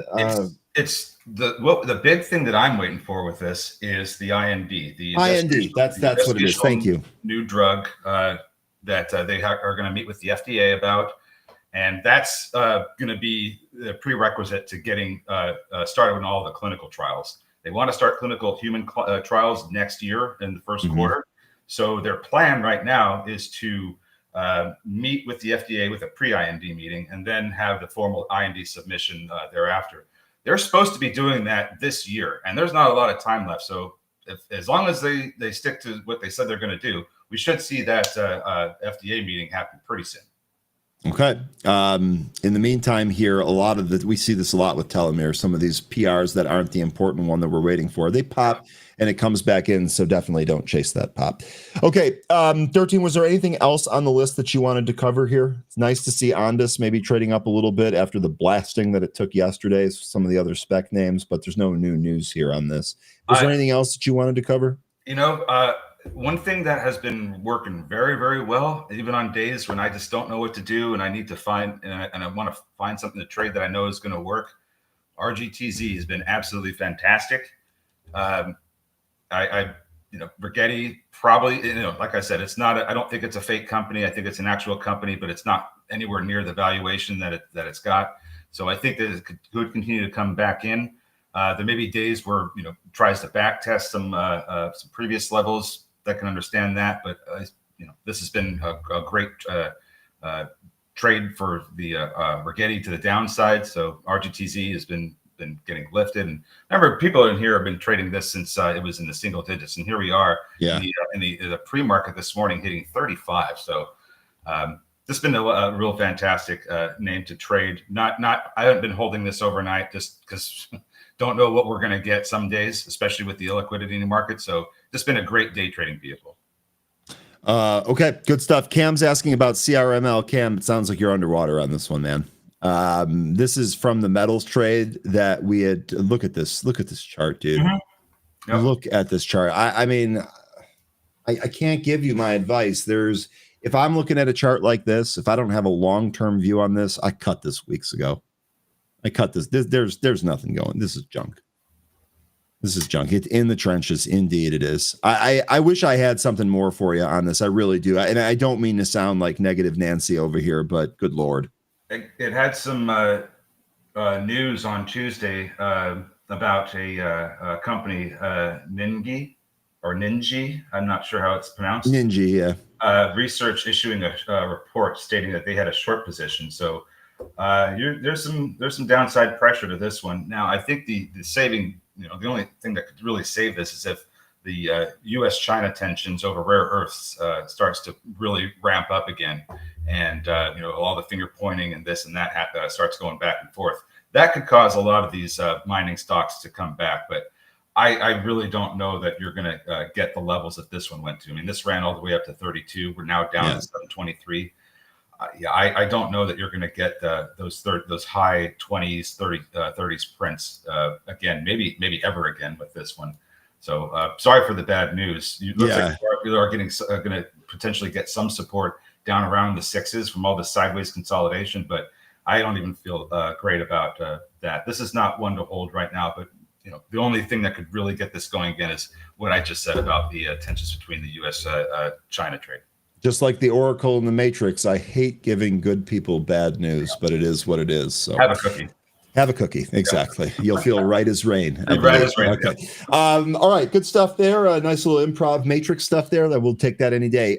Is there anything else that you want to take a look at before we open here? Whatever the chat wants to look at, I'm happy to take a look at and give my opinion, but we're not taking stocks from the chat. If we're under this 100 like nonsense here, we're not taking any more stocks. 13, pick something and talk about it. I'm going to go to the washroom. I'm actually a bit offended here that we can't even drum up 100 likes here with 500 people here. That's just unbelievable. I'm going to go. How about Pan W? You want to do Pan W? Yassine, sure. I'm gonna guess Yassine already hit the like because Yassine's been good in supporting us here. He's got a level head screwed on there, and he's a Bears fan, so we're gonna assume he's doing things correctly here. Here's your chart for Pan W. I'm gonna step away for just 1 sec. I'll be right back. All right. Well, Pan W. When I look at the daily chart here, I see a head and shoulders pattern, and it's a little bit of a skewed one. But if you start with, let's say, the beginning of October, you pretty much have the formation of the left shoulder there. You got your head afterwards, which is with the next peak that took it all the way up to when it was up to the highs on October 28th. And then it came back down, tried to recover and recapture 220, couldn't do it. That forms the right shoulder, and down we go. This is pretty oversold. So I don't want to say that there's not going to be more downside. That certainly could be. But if you look at what's going on with the 500-day SMA, that looks like a really good support area. Now, currently, the 500-day SMA is down at 176.64. And we have had 2 other occasions where we've had reversals off this moving average. The first was, of course, everybody's favorite Liberation Day unwind that took it all the way down underneath it briefly on the 7th of April. And we recaptured that and went right back up. The next time it went down was in August on the 7th when we tested that, turned around, went right back up. Here we are coming down to this in a very similar manner, not quite the gap down we had in July, but still a pretty bearish pattern that took us right through the 200-day SMA. And I would think that if there is going to be some more downside, I'd be looking at that 500-day SMA for support. RSI is pretty low, so could reverse before that. But if we don't, I still think the 500-day SMA is going to be a pretty good bet for reversal. Okay. All you got to do is back out from that chart, Ryan. You can see how the 500-day SMA has helped support the price, not once, but twice. And maybe we're shifting up for a third time. And I was just pointing out that this is more or less a resolution of that head and shoulders pattern. I'm sure you see it right there. Right here. There you go. So I don't know how much more downside we're going to get to this. I wouldn't expect there to be a whole lot more. And I think that the 500-day SMA is a pretty good spot. So let's see if we get that reversal I'm anticipating, if the price even gets down there. One more thing I'll just add to that, because I wholeheartedly agree with your spot there at the 500-day. But one thing to keep in mind here, just another reminder to think of these as areas. This first test of the 500, we peaked beneath it by a good amount. I mean, I think it was at 151. We went down to 145. So we really kind of overshot it. The next one here, I actually think we didn't quite touch it. So again, when you're saying, Yassine, you're talking about what you said 176. Yeah, maybe, but maybe broaden that. Maybe make that a range, maybe 177 to maybe 172 thereabouts. We don't know if it's going to actually test it, overshoot it, hit it exactly, be a little bit short. Like we have examples of both the last two times it moved down there. So just kind of keep that in mind. And I don't think the RSI has been this low since February of last year. And even then it tested the 200-day SMA and turned right back up. So the RSI this low, you tend to see some pretty good reversal. Now, I don't know if we're going to reverse and recapture the 200 and go higher. I still like that 500-day SMA if we can get close to that. But man, this is really oversold right now. So it would make sense if we do get some kind of a bounce pretty soon. And then ACM here from Empyrean. Boy, I don't even know what this is, Empyrean, but you're not kidding about this getting destroyed. Timber, baby. All right, we're open. Let's see what we got now. Okay. And by the way, Webcoin said he was able to trade IVDA in the TOS account. So looks like we have conflicting reports on that. I'm still going to avoid it. I don't give a damn. Yeah, I'm just a little more okay. Here we go. MNDR is starting to try and move up towards the 65 EMA. We'll see if we get anything out of that. But I'm a little bit concerned about what kind of price action we get out of the gate here. Maybe we need to see if the market's going to get its footing from the downside experienced yesterday. There also might be a lot fewer, like I was saying earlier, there might be a lot fewer traders at their desks, so we could just get a lot of illiquid movement. We've had a couple of people tell us that the Thanksgiving week next week is very likely to be low volume, and it's totally feasible that might start a little bit here today. Yeah. MNDR, this is actually nice. This is trying to trade up here. All right. And NVRI, sorry, 13, NVRI, that's down out of the gate, but we'll see if that finds some support. I wouldn't give up on that yet today. MNDR, there we go. Recapturing the 65 EMA. VWAP's next. VWAP has been pushing the price back down every time it gets up there. So if it gets up there and it doesn't look like it's going to clear it, then maybe pay yourself just to be safe. But you decide what you're going to do with your trade here. We just need to see the first step, and that is the 65 EMA getting cleared. The next step is going to see if we can get above that VWAP. So if we get above VWAP, then I think we're in business. IVDA, that has a nice move out of the gate here up to the where the top of the consolidation area from the past half hour of the pre-market, about 110. High is 115. I actually can't buy MNDR in Thinkorswim. I was asked about GRI. I'm just going to take a look at that real quick before I get back to these movers. Cool. What is this? Have to do some zooming. This thing doesn't look like it's got any volume in it. Yeah, 26,000 shares traded. This, I don't know what what information I could give you on this. Except this thing needs volume. If there's going to be anything worth trading here, I mean, if you feel compelled to just buy this and hold on to it and hope it does something great, then that's about all I can tell you. But other than that, this is not one I would want to touch right now. I don't know enough about it. It doesn't look like it's trading very well.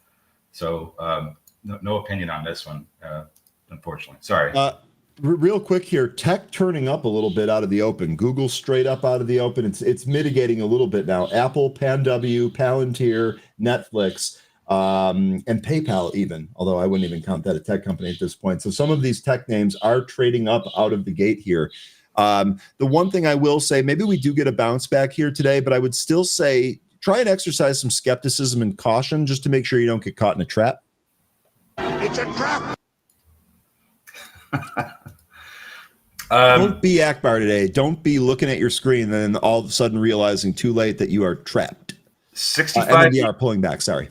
The 65 EMA is not replacing any other EMAs. It's just it's one of the EMAs I've been using. If you use a 50 EMA for trading, don't replace it. Yeah. I would agree with 13 there. I would say that when we talk about some of these EMAs, you should almost look at it as an additive thing as opposed to a replacement thing, right? Like add them, see if you can develop any patterns. If you want to remove one later, maybe that's the case. But I would say at least at start here, I would just add them. 65 EMA works for a lot of people. SGBX, nice move up through the 200 EMA and VWAP. This is getting going here again. Next to resistance area is going to be up at 490. We're just going to go through all the different resistance areas that we saw on Wednesday.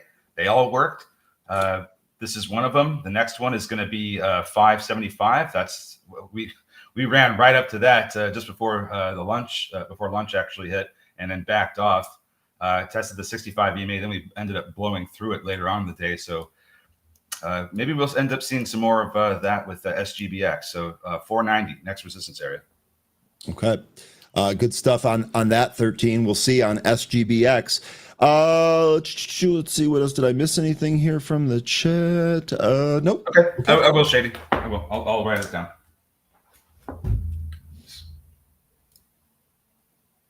SGBX continuing to go here as it now breaks above.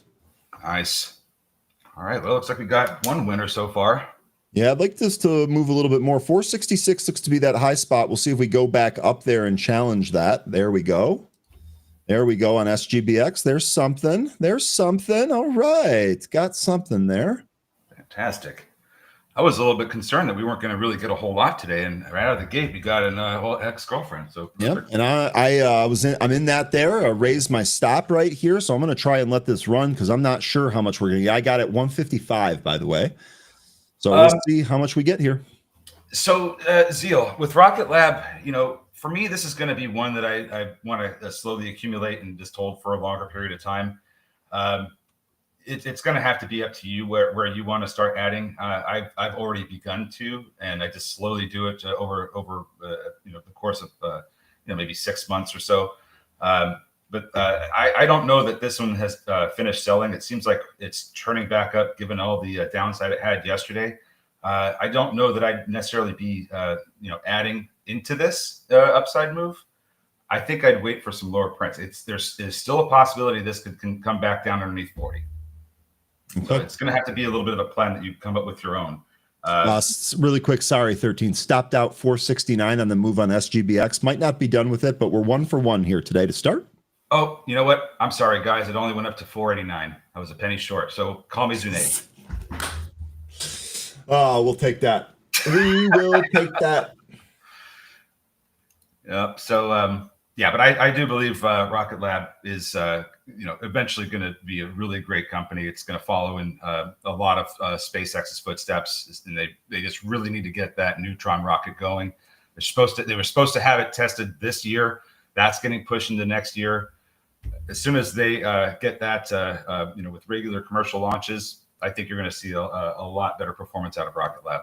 There was news this morning on ASTS about a launch on December 15th. Is that anything that you're into? So, they have, I think it's the Bluebird satellites. Yeah, it is. It is Bluebird. Yep. That they've got going up and then that's, to help with the coverage for rural areas for, AT&T, Verizon, and the like. So this is another one of their satellites to help with that coverage. I remember when I was looking into ASTS a while back that they have more of these launches planned to help expand that network. So this is just another component in that network that they're sending up there. Okay. Ouch, NVIDIA. Yeah, NVIDIA did roll over here. It was looking like it was trying to firm up there in the pre-market. And sorry, I just wanted to take a look at IVDA and see if this was doing anything. And it looks like it's kind of rolling over there. I'm watching the unusual options here, but I haven't seen anything that's really kind of piqued my curiosity. I guess maybe I spoke too soon. TSM, 1,100 contract sweep here, TSM. These expire January. These are the January monthly calls. They're the 340 calls. So it does look like that is an out of the money purchase there. I suppose it could be sold calls, but that's 340 for January, ticker TSM. NVIDIA is coming down to a support area. It looks like it's about 177. This is the support area that after September, it was leaning on, twice in October, close earlier this month, but we are at a bit of a support area, and it looks like we're close to losing it. If that happens, I think this could see 171 prints in NVIDIA. Okay. So 177 level. Okay. Tara here says, sometimes we have company CEOs on here. I would like to see one from Rocket Lab. Okay. Let me see what I can do. Let me get to work on that and try and put that interview together for you. So that would be Peter Beck. And I think I've seen him on some other interviews too. That would be interesting to have him on there. Yeah, and you know what, 13, if I can do this, I am going to lean on you for some questions that you want answered here. Would you be able to help me with that? You got it. I'll stay up all night writing good ones. Stay up all night. I don't know if we need to do that. We're really gonna grill him. We'll do it. Hopefully he's not watching. I was going to say, or hopefully he likes that. Hopefully he's like, bring it on. I got these two guys. No problem. Let's go. Hey, but if he's watching, then he already knows I like his company. So I was going to say, Circle. This is bouncing a little bit. This thing's been absolutely obliterated recently. Getting a little bit of a bounce here. Taking a look at crypto. That's at our morning highs here. Trying to recapture 85K. Barat saying that PLTR not looking good. Another good short again. I would say that's probably going to be the case.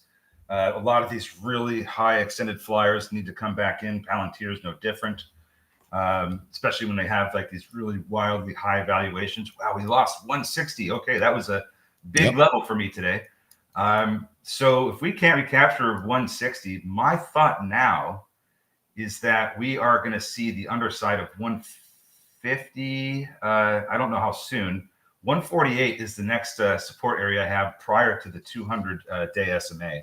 So from here, 148 and then the 200-day SMA, next two big support areas I have for Palantir. Okie dokie. And Wiss is mentioning NNOX.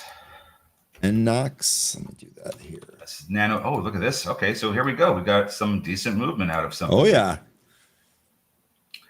What is the news here on this one? I don't know if it had any. But let's take a look.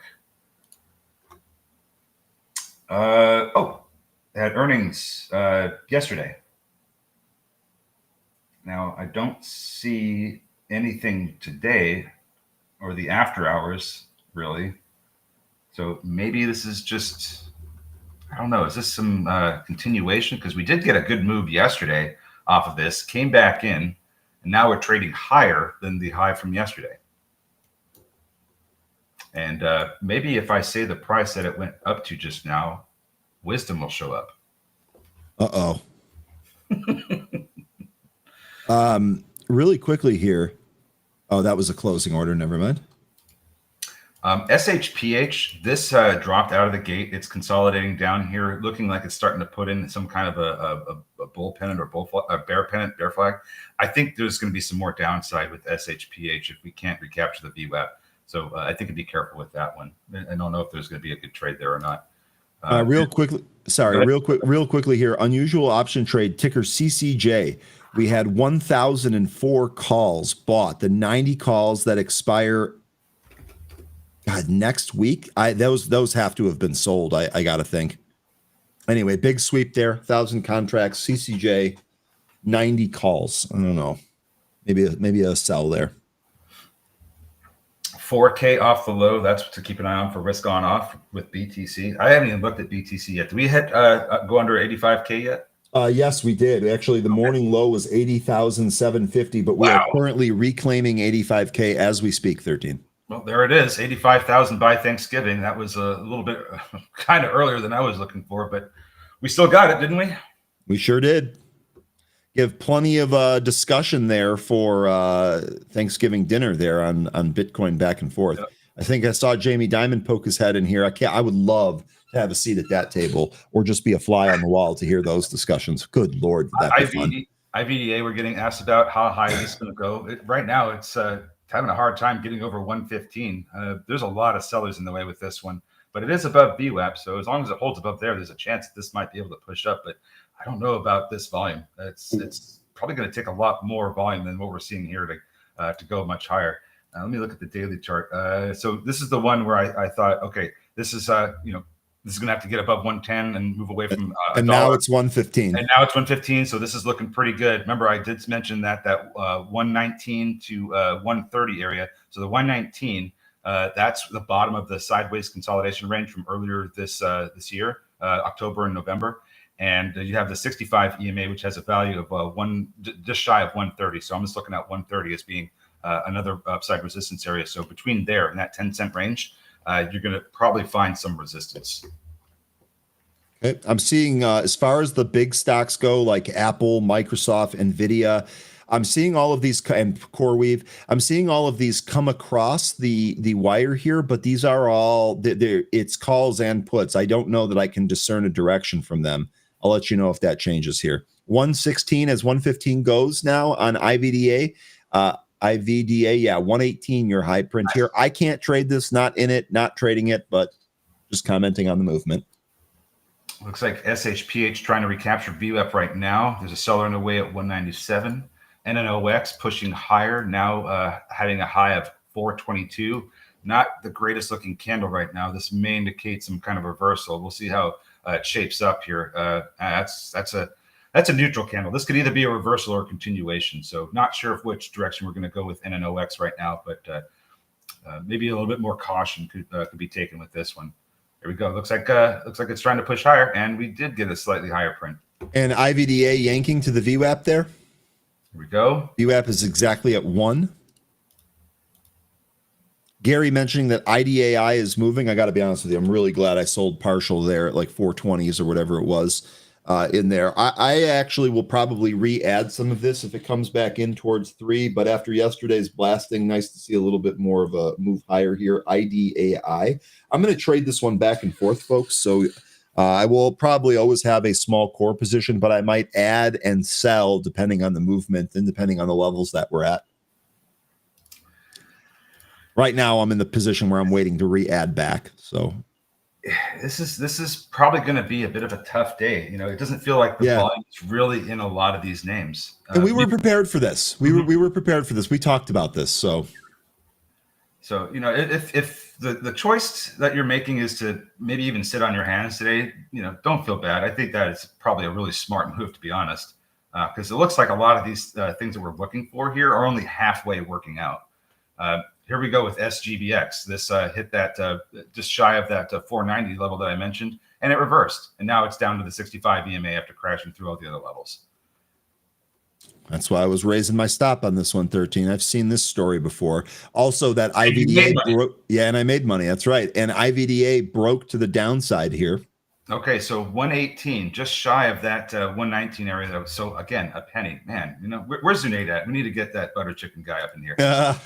I think I'm actually going to have Indian food for dinner tonight. So I may get butter chicken in Zunaid's honor, and then I may take a picture of it and send it to him and be like, "How you doing, buddy?" You know what? I'm going to do that. I got some in the fridge right now. My wife told me I shouldn't.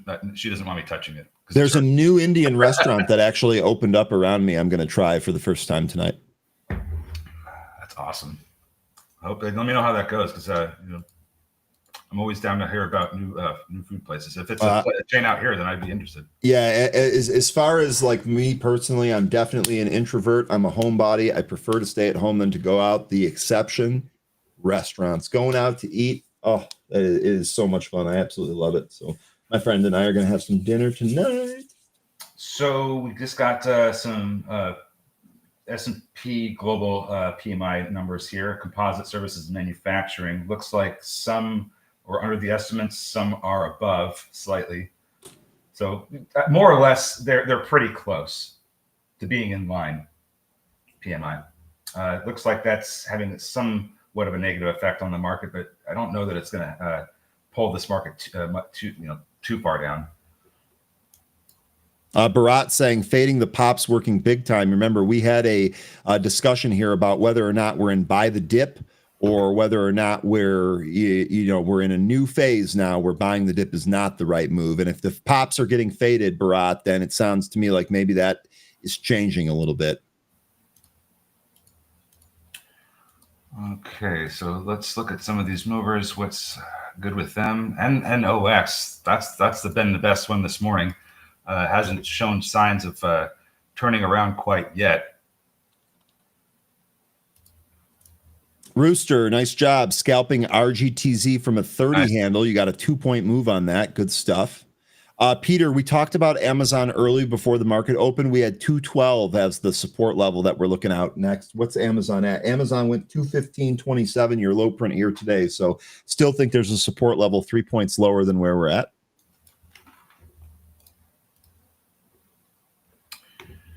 Uh-oh. What's wrong? Chester spilt coffee on his keyboard. Oh, that's no bueno. Oh. No bueno. Unplug that puppy. Unplug that puppy. Get some type of air tool. Blow it all out of there. Let it dry. It should work fine. Keyboards are resilient, but you can't use them. RGTZ continuing to push higher here now. So Yes, I'm actually not in that. I was looking for entry here today, but Rooster with a good call there off 30. No, he nailed that one. It had a big drop right beneath the 200 EMA down to 30.25 and turned around, went right back up. So it sounds like he caught that drop through the 200 EMA, and he did really well on that trade. SIMO, ticker SIMO. This is an ADR Silicon Motion Technology. Just saw a ton of put sweeps on here. These are December. These are today and the December monthlies. The strikes vary. 75, 90 looks to be predominant in there, and there are 100 plus contracts in each of these. There were a bunch of them. Looks like 8. I count 1, 2, 3, 8 or 9. SIMO, no position for me, but boy, that does look like put sweeps into this up move. It doesn't look like the volume's that great with this one. Only 86,000 shares traded. Yeah, which is interesting that the options seem to be much more volatile at the moment. So Ryan, I don't know if you were watching RGTZ, but it seemed like there was a bit of an opportunity to maybe get in there when it back tested the VWAP. Yeah, popped up. I don't know that trade's necessarily going to work, but it did give you a quick little back test of the VWAP and move. Now let's see if we can get back past 3250. Okay, real quickly here, Bharat is asking about Bull. Bharat, I got something for you. 13, you can interrupt me if you need to here, but let me just run through this real quick. I don't have anything right now, so it feels like I'm not waiting. Here's Webull. Webull reported third quarter earnings revenue of $156.94 million. That beat the estimate by $21 million. 135.58 was the estimate. Company said revenue grew 55% year over year, driven by user engagement and higher trading volumes. The CEO here, Anthony Denier, said, quote, "We continue to execute and grow our platform as showcased by the launch of Vega, our new AI tool that brings personalized market analysis and investing insights." 13, you'll have to let me know how that tool is. In addition to the delivery and a variety of new offerings, including corporate bonds and access to event-based prediction markets and the reintroduction of crypto. So all of this sounds pretty bullish here for the bull thesis.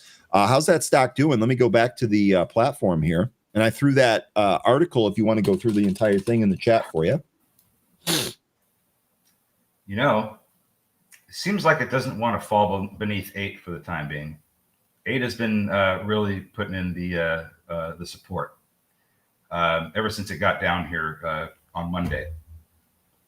So if we can see a recapture of 9, I think that's probably going to be the best sign you could possibly hope for this to start reversing. You'll have to see a recapture of the 20-day SMA, of course, but I think as long as we hold above 8 and we can start to recapture 9, this will be looking like it's turning around.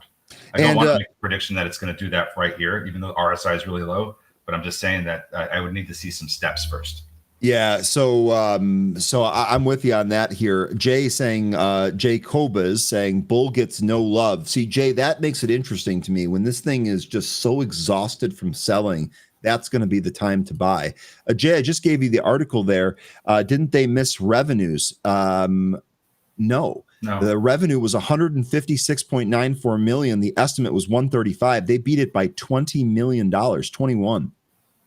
It's in the article I linked above. Yeah, and this one has fallen pretty far, so it's entirely possible that we start to see this turn around. But like I said, I want to see some steps to recovery first before I start jumping into this. Open. This is straight up out of the gate here. I've got a trend line that originates a long time ago. It's about at 7-11. So we'll see if that gets tested here. Current price 676 on open, OPEN. Google scalp. Good stuff there, Izzy. I took Google off my screen after that power move higher here. There you go. That was actually, you know what, Izzy? That's a pretty good one. That nice little pullback to the VWAP and rip there. That's a pretty good scalp there on Google. Should have been watching that. Good stuff, Izzy. You'll get a register ring for that for sure. Bird Dog mentioning Loan Depot, and we also had WGTF mentioning Oracle $200 dip.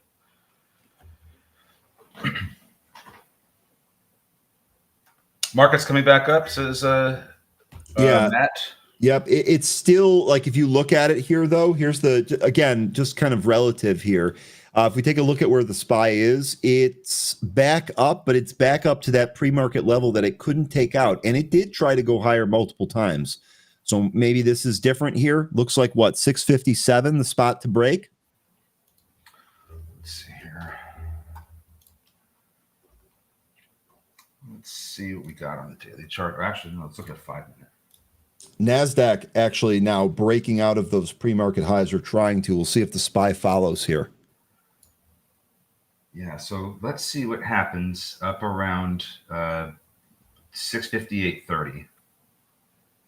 See what if we can get up there. What happens up there, I don't know. I mean, we might get resistance at first, but could get a breakout later. This was a resistance area yesterday on our way down. It tried to turn around and recapture some levels. That was one level it could not do it with, and it sent it lower on that rejection. So I'm going to think that, and it's a previous all-time high, 658.33. That's the next resistance area that I think we would want to see this take out the SPY. Okay, really quickly, just kind of looking at where we're at here, looking at like Palantir and the market itself. So Palantir is also kind of stopping right at this spot. NASDAQ is stopped here. It might try and go through, but might not work here. So if it doesn't, this would be a possible spot for PLTZ. I might try some here with a tight stop just to see if I can time this correctly. So we're basically at the support level here on PLTZ. I'm thinking maybe we get another spike up here. Voyager getting mentioned by Rustum. This is VOIG. Yeah, this had been sinking like pretty much all month, and looks like this is a bit of a rebound here. Now I don't know how high this is going to go, or if it's going to get very far into the 20s, but it's had a nice 8% plus move right now. There is some resistance at about $20, so let's see if we can get above that. Meanwhile, RGTZ, there it was. Yep. And I took PLTZ there, exited some here right at VWAP, stop at break even on the last half. We'll see if that trade works. 2 for 2 so far. Here, let me pull up your RGTZ chart, because that one does move a little bit better. Oh man, and I not trying to pat myself on the back or anything, but this is why I like this stock. It moves so well, and RGTI is just still overvalued in my opinion. So there could be, this could probably go up into the 40s until we start seeing some support from RGTI, but it's still a great vehicle to trade. Sean says I traded PLTZ yesterday for the first time. It was a good one. Love it. Good stuff there. It looks like we're trying to move away here from the VWAP. PLTZ, RGTZ continuing here. Rooster on this here in a 30 entry. That was crispy. Crispy. We're getting a mention that Bloom Energy gap daily chart. I'm going to take a look at that, because that's ticker BE, right? That's what we're talking about. Let's see here with the daily charts. Look at this. Rooster says cut half of his RGTZ, moving his stop loss up. Yes. That is the recipe for a successful intraday trade. Rooster, let's go. Let's go. Good stuff. Okay. Now here's what I see with Bloom Energy. But first, I want to see if you see it too, Ryan. Do you see a daily chart of Bloom Energy? What do you see? I think I see a head and shoulders here. That's what I see. Okay, then I'm going to draw it on here. If the chart sensei says he sees it too, we're adding it. The chart sensei. Jesus Christ, the names you guys give me. Yeah, I'm here having fun. It's a fun Friday, freaky fun Friday. PLTZ more now here.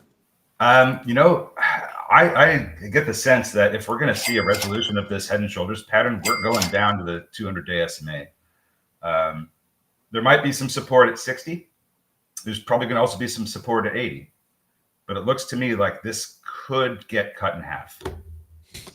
Take that. Rooster, there is your registering. I gave you an extra one just for good measure. Yeah, you deserve it, man. That was a great trade. Yeah, it sure was. You called it too. All right, let's see if we can find the next one now. That's great that IDAI is moving back up. I think that may have been a little bit of an opportunity down there in the 330s, but we'll see. It can still come down lower. Let's see. Yeah, and that I was thinking about that 13. I'm glad you brought that up. I was thinking about that, but I was like, you know what? With my cost basis down there at 3, probably just wait this out. Yeah, just no reason to rush into that. I wouldn't raise it. Yeah, PLTZ here, by the way, this is coming back into its VWAP here. It's come back into this VWAP a few times and held. So looking at the Palantir chart here, does kind of feel weak. The NASDAQ has continued to pull. So still think we're in the trend to go up here, PLTZ.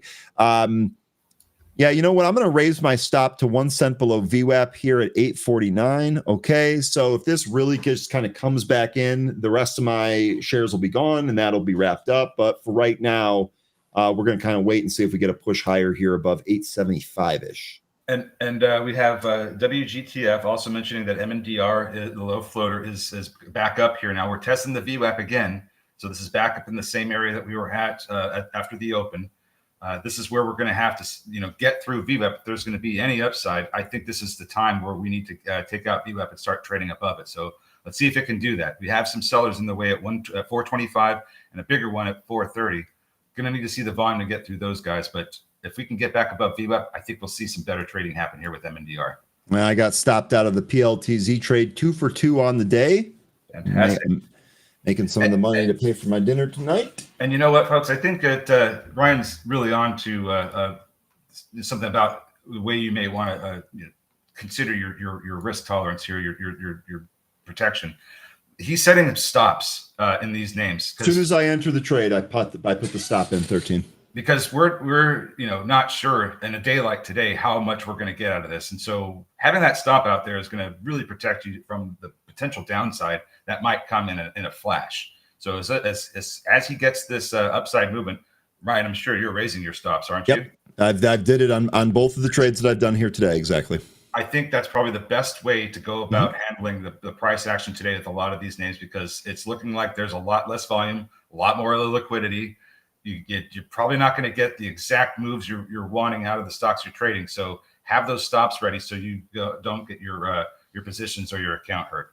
And the other thing is because I'm flipping back and forth between tickers here, I'm actually taking my focus away from the active trade that I'm in, and having that stop in actually protects me. Now let's be honest about what's happening here. PLTZ, I basically just got flushed, right? It just dipped beneath that VWAP there at 850, sold, hit my stop. Now it's bouncing here. Look, that's part of the game. I'm okay with that happening if I'm finishing in the green, which I am. So not the end of the world here, but if you stayed in it, here we go up towards that 875, which is your high print from the day. We'll see if we take that here. PLTZ, this moving with Palantir rolling over to the downside, and the NASDAQ is helping it as that continues to pull to the lows. Bull losing that $8 level. That's not great. This is exactly why I didn't want to start getting into something like this without seeing an actual recovery in progress, because it could do this. And I still think this is way oversold and it needs to turn around, but market's going to market. And right now the market's saying, no, we want this to go lower. We're getting out of this.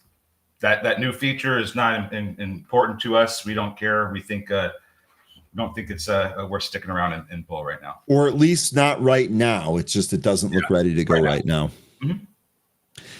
Johnny says, Ryan in 13, do you like to just keep raising your stops or use trailing stops? Oh, I love trailing stops. So this is a really good idea. So generally when I'm in these short-term trades, I'm manually moving the stop up. I am not using a trailing stop, but 213's point here, trailing stops are great. Those have always been a thing for me in swing trades, because I'm not necessarily just in the day-to-day action there. I will use a trailing stop that kind of follows the price up on a swing trade. Ryan here saying this is a fake out. I think what you're meaning is the up move, right? We are continuing to pull here. PLTZ still up towards the highs, so I definitely got shaken from that, but I'm okay with it. Oh man, Rooster is got to be cockadoodle-doodling right now because this cockadoodle-doodling. Let's go, dude. Because we're getting RGTZ is just absolutely ripping right now. We're about to hit the pre-market high. We're $1 away. That was 35.12 this morning. We were just at 35. I'm sorry, 34.12. There we are. We're back up there now. So we're trying to get up into this 35 handle. This has been a great mover, RGTZ. Congratulations, Rooster. You've been doing great. Yeah, really good stuff. 4-point move here today. That is awesome. He says he's raising his stops and not using trailing stops on this particular trade. Yeah. Here we go. They just there's a big seller that's came into RGTZ. Let's see if he gets taken out. He's at 398 right now. And then there we go. Now we're getting pushed down a little bit. This is a fake house. Yeah, we read that. Jay saying ions still have it from low. Has helped a lot. One thing you can't do is chase these. Yep, that's right. Yes, absolutely, Jay. Absolutely. Yep. You cannot chase these. And that's another reason why stops are important here. I mean, if you like just thinking on PLTZ, we're looking at 1 day of time frame here. Okay. But if I look at several days here, I'm buying this while this is up. I am effectively chasing this after a couple of down days. So the fact that I'm incorporating some stops there to make sure I don't give it up, make sure I stay green there. And there's that down move in SHPH that I had forewarned about with that pattern formation. It took a little bit longer than I was expecting, but still resulted in the downside I was thinking could happen here. Went down to 170. Not a great looking candle. I'm not seeing recovery in this one as of yet, so there still could even be more downside until we see that. Ryan, I'm sorry, I actually misread through what you were saying there. They're trying to use this pull to build the fear off of yesterday. I know exactly what you mean, right? Investors a little skittish after yesterday, so a pullback here thinks, oh, we're going right back to that. Ryan here thinking we're going higher. Yeah, I will take that. If you're making a call, I will take that. Going higher in SPY or broader market? Yeah, I think he means the broader market. I don't know if he specified SPY, but I think he means the broader market here. Sean saying, Ryan, regarding trailing stops, Ryan in 13, regarding trailing stops, do you prefer a dollar tick amount or a percentage? What kind of stop on a stock under $5 and what kind of stop on a $20 to $50 stock? So generally speaking, for trailing stops, which I use far less frequently than manually raising my stops, I will use a percentage basis on that. And yeah, I mean, generally speaking, I would say probably just a couple of percent because I want to stay in the move as it's moving up. Like if it starts to come back in, and I can, again, it really depends on the type of trade. If it's a swing trade, I'll maybe widen that out. But if it's the shorter the term, the tighter the stop is how I would specify that. Yeah, I use the dollar amounts, but it depends on how the stock is trading. And its price action. So I've set anywhere from like 10 cents to several dollars, depending on how it trades and what it is. So it's going to have to just really depend on what it is you're trading. And you're going to get different.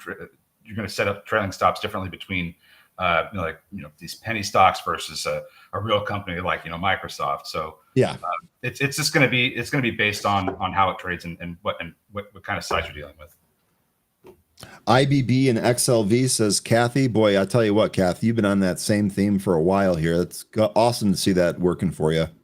How am I seeing buyers and sellers? It's level 2 data that I'm using in my broker with the price ladder. Some other brokers call it the price matrix. I think TOS has a different name for it, Ryan, right? Active trader.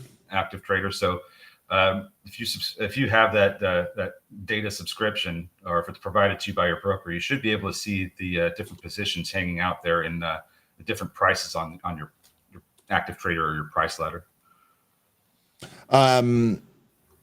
Eric here saying that Microsoft is crashing. It's been a hot minute here since I've looked at Microsoft. Let me actually do that on the bigger chart here because I'm pretty sure that we're approaching a 200-day here on Microsoft. Let me just confirm that before I misspeak.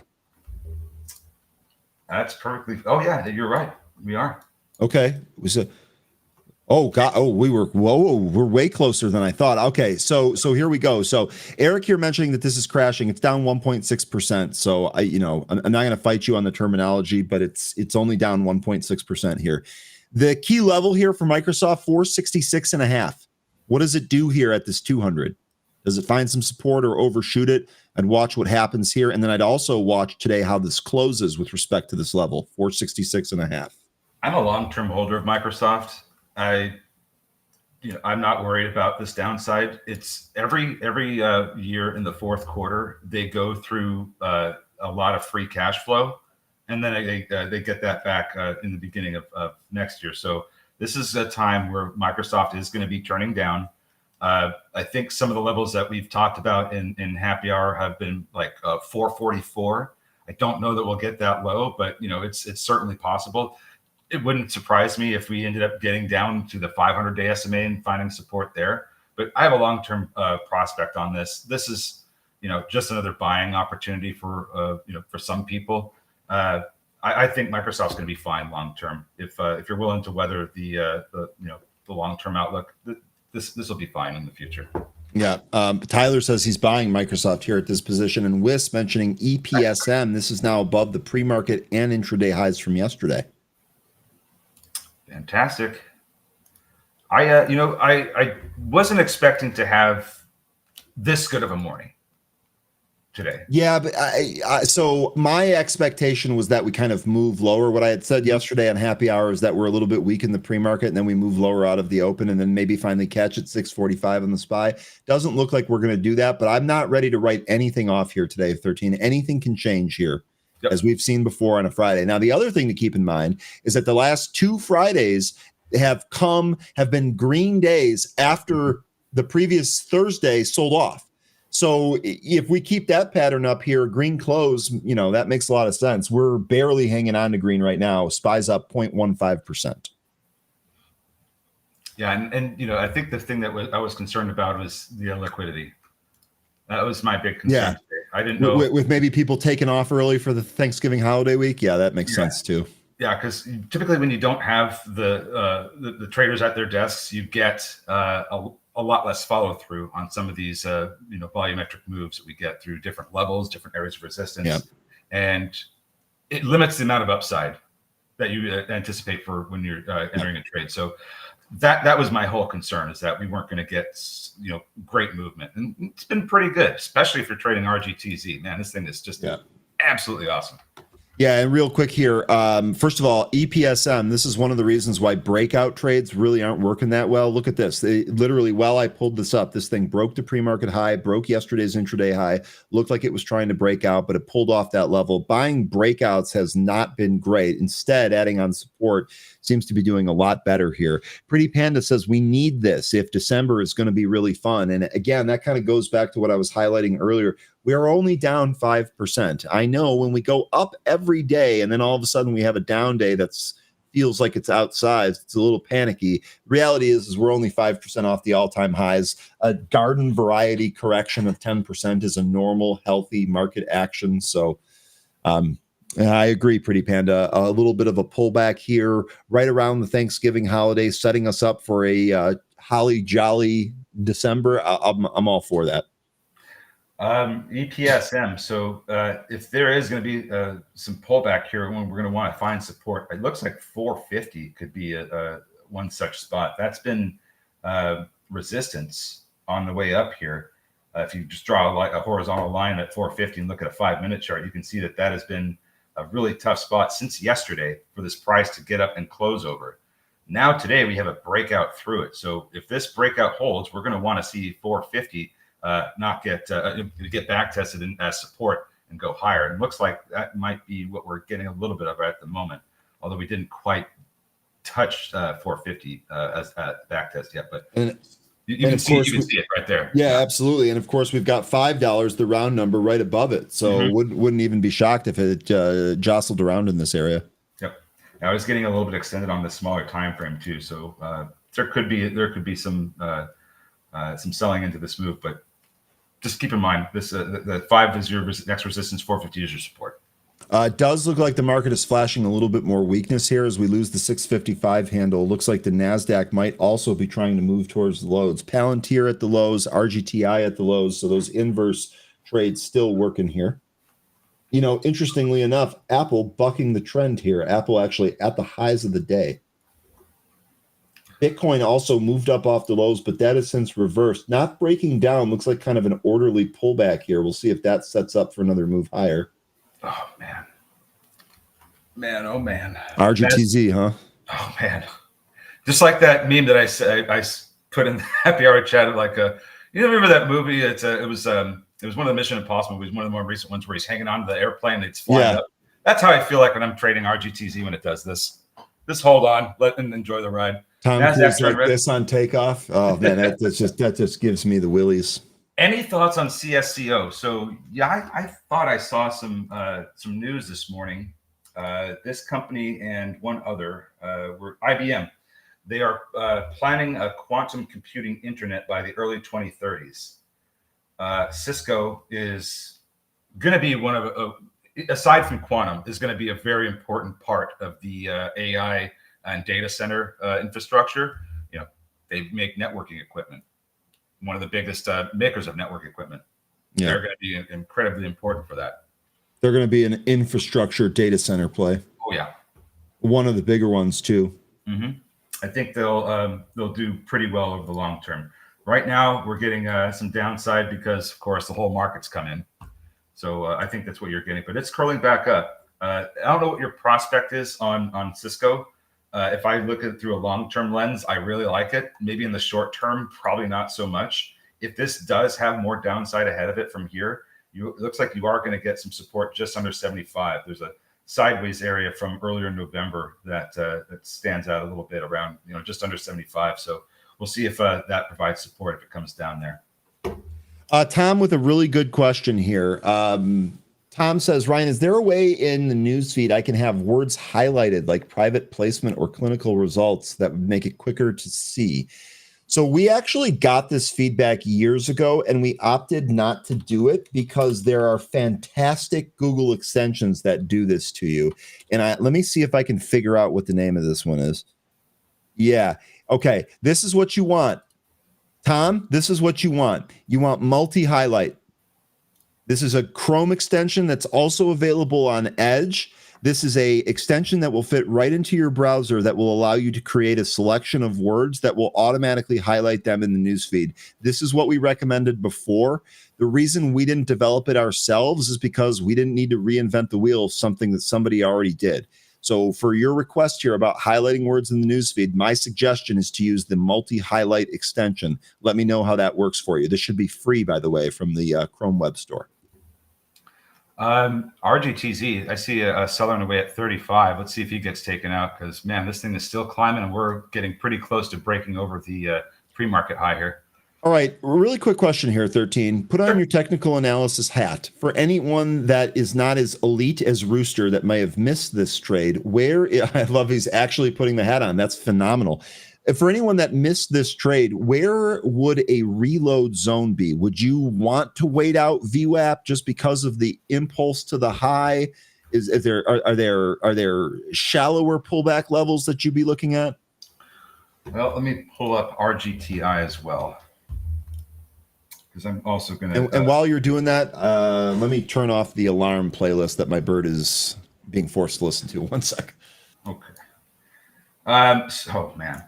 So for this one particular spot might be 34 if it does get that pullback. And I say that because in the pre-market, you have, and the after hours, you have this $34 level providing resistance. And when you get over a resistance level and start closing above a resistance level, that becomes support. I'm sure Mark Petrino's talked a lot about this before too. And that's what I'd be looking at here for maybe a next area of re-entry. Now we're above the pre-market high, so we could even do a trend line as to where this goes. But if we get some pullback here, I think 34 would be one of the spots to look for a possible entry. I just, right now, I just got stopped out of this after we went over 35, so I don't have a position in this. I'm going to wait for it to come back in. Maybe I get my wish, maybe I don't. This has been pretty great, but if this does come back in, I think I start looking at 34 as one of the earliest spots to start a new position. But okay, hey, well, I'll tell you what. Yeah, Register ring. Sorry, I'd also be careful too, because I don't know what the market's going to do. And like I've been saying with the illiquidity, we can get a lot of crazy shoots in one direction or the other. Register ring for your good trade there, 13. Keep us posted on the entry. You've had this thing telegraphed. You got it. Telegraphed. I wanted to also mention one thing here with Rigetti. Doing some of the technical analysis for this, you get a good idea of where spots to enter and exit are. And with Rigetti, I drew a trend line that I started with the March 17th high, and I drew it through the July 18th high, and that ended up giving us a spot where Rigetti broke out in September. And when it came back down, it tested this trend line as support. That's been pretty good for figuring out when to get in and get out. Because what we ended up getting this today was nearly a back test of this trend line. And I think that was probably, if it did actually touch this, we probably would have printed exactly 30. And that would have been a great spot for entry. So if we get back up to this trend line again, that would be the way I would look at it. But for now, it looks like this is coming back into 34. So Rigetti making the dreaded Christmas tree formation where it goes nearly vertical and then comes down at nearly the same speed, making a triangle that resembles a Christmas tree if you're looking at it in November and December. I'm going to refresh Pro here real quick, speed up some latency. Yeah, so we'll see if 34 ends up providing a good enough entry here. Gosh, I'll tell you what, given yesterday and not carrying any shorts overnight into today, I am shocked that I am green on the day. 2 small trades and the rest of the stuff not really getting obliterated is leading to that. And I am A-okay with that. A-okay with that. By the way, VIX here, 26.59. So it did come in a little bit, but it's basically still in a sideways range. Oops, sorry about this. Basically still in a sideways range. From the level that it carved out yesterday on the impulse move higher. And Rocket Lab, this is now under 39. So this is kind of more or less what I was cautioning about, that we could still see some more downside in this name. So just wanted to point it out there. There's still a possibility of this going lower before it starts turning around. All right, Microsoft call buy, it looks like here. This is the 500 strike, the 590 strike for January 2028. January 2028, let me go back to that. Trader bought 199 contracts, spent $1.01 million. That is a upside. That looks to me like an upside out of the money bet on Microsoft with the expiration in 2028. Trader spent $1 million. Sounds like it's going to be good, because I think it could be over 600 sometime next year. Could be. Rooster, that is awesome. That's what we try to do here. I love this. I want to thank you guys for putting this ticker on my radar. One of the best groups ever. What's especially great about this comment is that all we did was we put a ticker on your radar, and then you took your trading ability and strategy and adapted it to the ticker, and now you're having good results with it. That's absolutely phenomenal. PLTZ new highs now 890 as Palantir prints new lows 151. 151. And RGTZ did not even get back to 34 before it turned around and started going higher. As a matter of fact, it only went as low as the high from the candle. It looks like 3 candles before it. Or as low as 3 candles before it. Someone waiting on that Microsoft dip? Absolutely. Because that down about here is it's a great bargain down here. This, and I still maintain that this could possibly go lower into the 440s, but still think it'd be a great buy down there. I think Microsoft's going to be just fine in the future. Vic, I can't speak to what the market makers are doing. I certainly can't speak to manipulation. RGTZ trades with such volume that I think a 10K order is probably not going to do a whole lot. to be quite honest. Getting some upper shadows in RGTZ. We'll see what happens with the closure of this candle and the next one. But it's starting to, apparently put in a bit of a ceiling, unless it can push up higher from here. MNDR, nice. Okay, so did that turn around and start recapturing them? It sure did. It went right through the VWAP. It's on the recovery. Next resistance appears to be somewhere between 485 and 490. Had a pre-market high of 537. Yeah, you're right. This is looking not too bad. Not too bad at all. And interestingly enough, the move off the low up to the VWAP actually took a couple of attempts at knocking that VWAP down before it finally went through it. So again, the breakouts, if they work, don't really look like they're working. The upside breakouts don't really look like they're working on that first attempt. It might take a couple of attempts. MNDR, nice that it got through that. I can't buy this. Speaking of breakouts, this had a trend line that it broke out of. I think I see it too, like an intraday one here. Yep. There you go. I think this is it, right? You get it in? Yep, there it is. There it is. Really nice breakout. Now, we still may end up getting a back test of this, but we would have to fall through VWAP and the 65 EMA for that to happen. So, yeah, resistance still maintained somewhere between 485 and 490. Looks like Microsoft is trying to reverse as well. And what does that mean for RGTZ? We are back underneath 35. Let's see. Biscuit mentioning MFI, halt up on pipe investment. G-Man also mentioning Apple and UNH. Apple's at the highs here. Apple's actually bucking a lot of what the market is doing here. And actually, speaking of the market, this is trying to bounce now. The chop, the whiplash, the stuff that all y'all folks talked about this morning, that's exactly what we're getting. Yep. So now I don't know that if we're going to get like a turnaround here in the Qs, then I think that trying to pick up RGTZ at 40 might not be the greatest idea, especially if the Qs are going to come back and lift tech. That's going to be good for RGTI. That should lift that stock, which in turn is going to make RGTZ go lower. So I think if that's what's happening in the Qs, we don't want to pick it up at 34. It might not work out for us that way. So just something to keep in mind.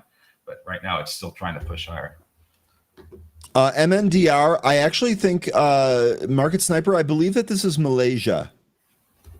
Yes, right. They're talking about an AI optimized data center in Sarawak, Malaysia. Sarawak. So there you go. Thank you, 13. It derives revenue from Singapore. Okay.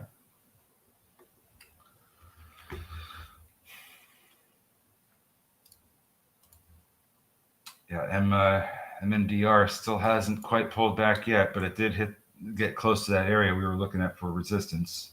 I'm not sure at the moment what if we want to be jumping into anything. Let's see what the market does. RGTZ still pushing higher, and we were just talking about how it could come back in. So this goes to show that that market bounce. How concerned I am. That market bounce that I just talked about, deleted. There you go. That's already reversed. Okay. Already reversed. PLTZ highs. Man, that did look good. That was really, I should have stayed in that.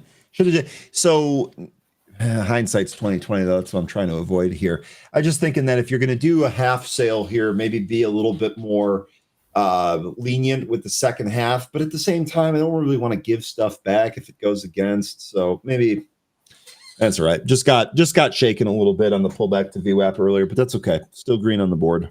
So if you could pull up RGTZ, because sure. I've got a little interesting something here for you. Oh, I like interesting things. Do you see that high right after the close from yesterday? Oh, you already have the trend line. Never mind. You've already got it. Let's see if the price can get up to it. I see him in my sleep now, 13. I'm in your head now. Yeah, that's not a bad thing. 35.75 is the current high. This thing is probably going to knock on the door of 36 pretty soon. Amazon, really quick. Amazon news here. CEO Andy Jassy files to sell 19,872 shares. Now, how much is of his total holdings is that? Yeah, you know what? I should have already had that prepared here. Let's go take a look. Let's go to the Amazon stock and go to the Insiders tab, and let's see what Jassy's got. Last thing I have here for Jassy, right here, President and CEO. All right, let's see. So before the one, he just filed, so it's not going to appear in here. He has 880. Oh, nope, that's the wrong one. He has 2.19 million shares. So he's adding 20,000 shares to his 2.1. Excuse me. He's selling. Actually, I think he's selling down to exactly 2 million shares, I bet. Okay. I bet that because it's 2.19. He's selling 19,000 and change. I bet he's selling right down to an even 2 million shares. That would be my guess. And this, remember, this was a news about a registration to file, so the transaction's not in here yet.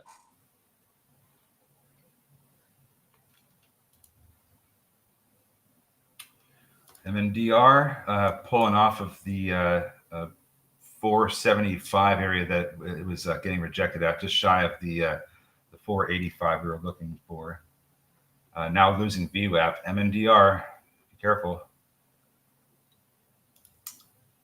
Let's see here. Rigetti, that's now hit 36. Got a sneaking suspicion that we might get a little bit of a pull once it hits the trend line. We'll see. I think you might be right on that. Tesla pounding the lows here. Palantir at the lows. Palantir has no strength here today, guys. Bharat, how you doing? You were on this early. How you doing?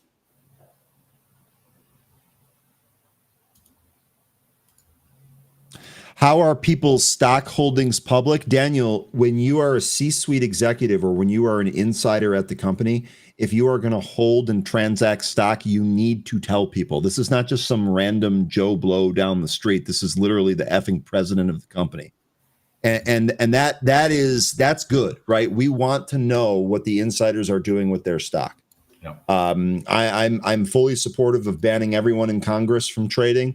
But as far as these insiders go, this is how you motivate people that are running these companies when they have large sums of money tied to stock positions. You want to know what they're doing with those.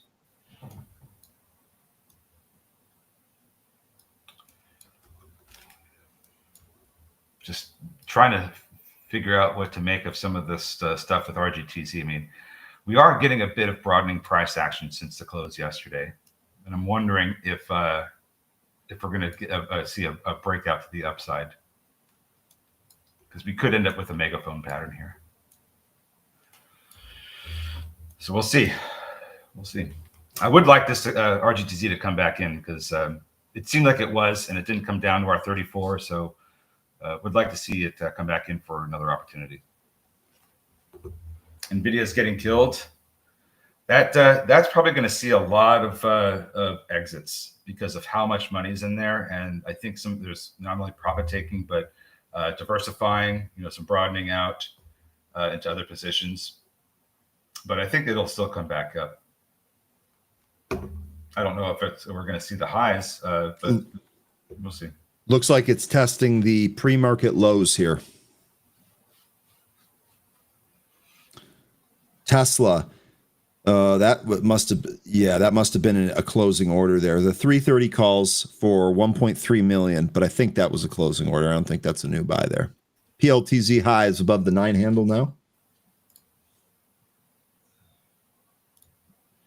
Just going to take a look at Rigetti again. So this still sinking. Maybe this goes down to 20 today. I don't know. For levels for Rigetti, I would certainly keep $20 out there. The 200-day SMA is also a level to certainly watch for. And then the trend line that I mentioned, 24 is also a pretty important, formerly a support level, now resistance. So there are some levels that we can, figure some or infer some price action with Rigetti as to what RGTZ will do. There you go, Gary. That's the way to do it. How's your trading with RGTZ been going, Gary?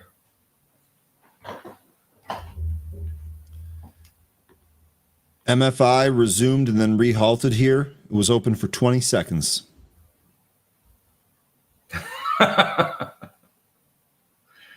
Well, So let's see. You're going long on Goog, Barat. Good to hear, Gary. That's actually an interesting data point. Bharat's been short. Bharat's been on the short side a lot recently. Bharat, what's the thought here? What's the time horizon for the trade? Give us some context on this, if you don't mind. Wow, that is a fantastic move that it had yesterday when we opened.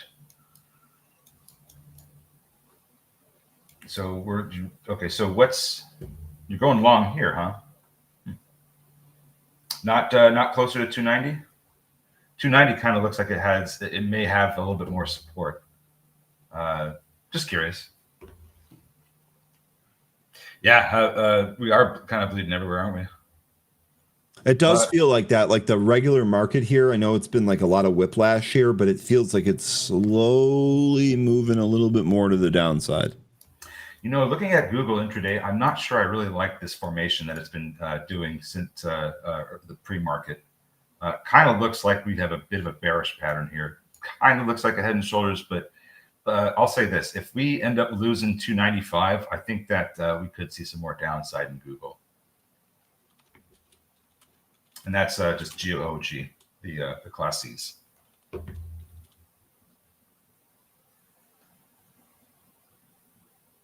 SMH, check out yesterday's candle, nasty follow through. Yeah, he's right. We were talking a little bit about some of those bearish engulfing candles that we were seeing a lot on the daily chart, like the SPY, the Qs, the XLK, the XLF, the XLI. Here's the SMH. You want to talk about a bearish engulfing candle? Good God, and more extension here. So this is kind of like what we talked about earlier, 13, about maybe some extension. Well, it looks like we are getting it in SMH, and look what happened. Yeah. Look what happened. Look who it is. All right. I love it. He's back. Good to see you, Wisdom.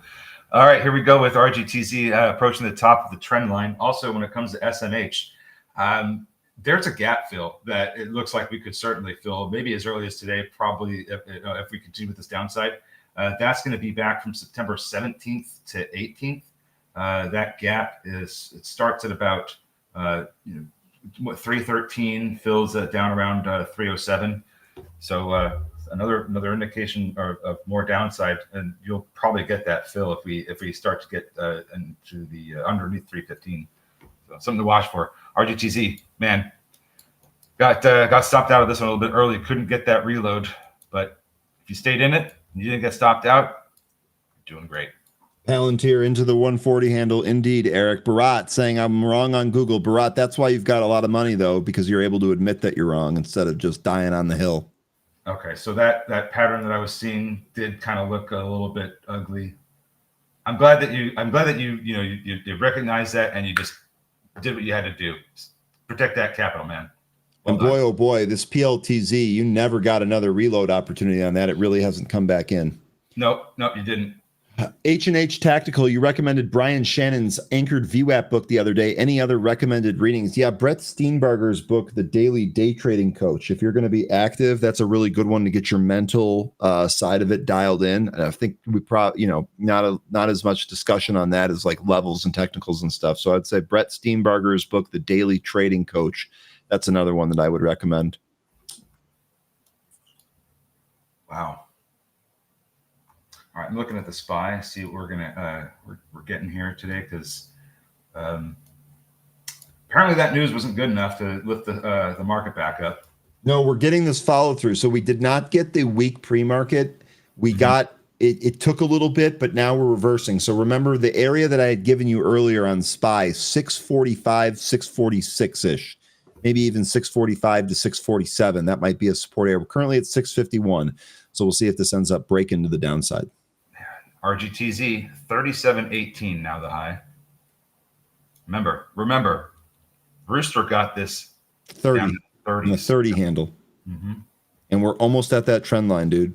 No, I think it's okay. So in my broker, we've broken through it, but okay. Yeah. So I just drew my line a little differently. It might not even be that you drew it differently. It's probably just between the broker and trading view. There's some little differences. Should be hitting it pretty soon though. It's just beelining right for it. 37, 24, 25, 27.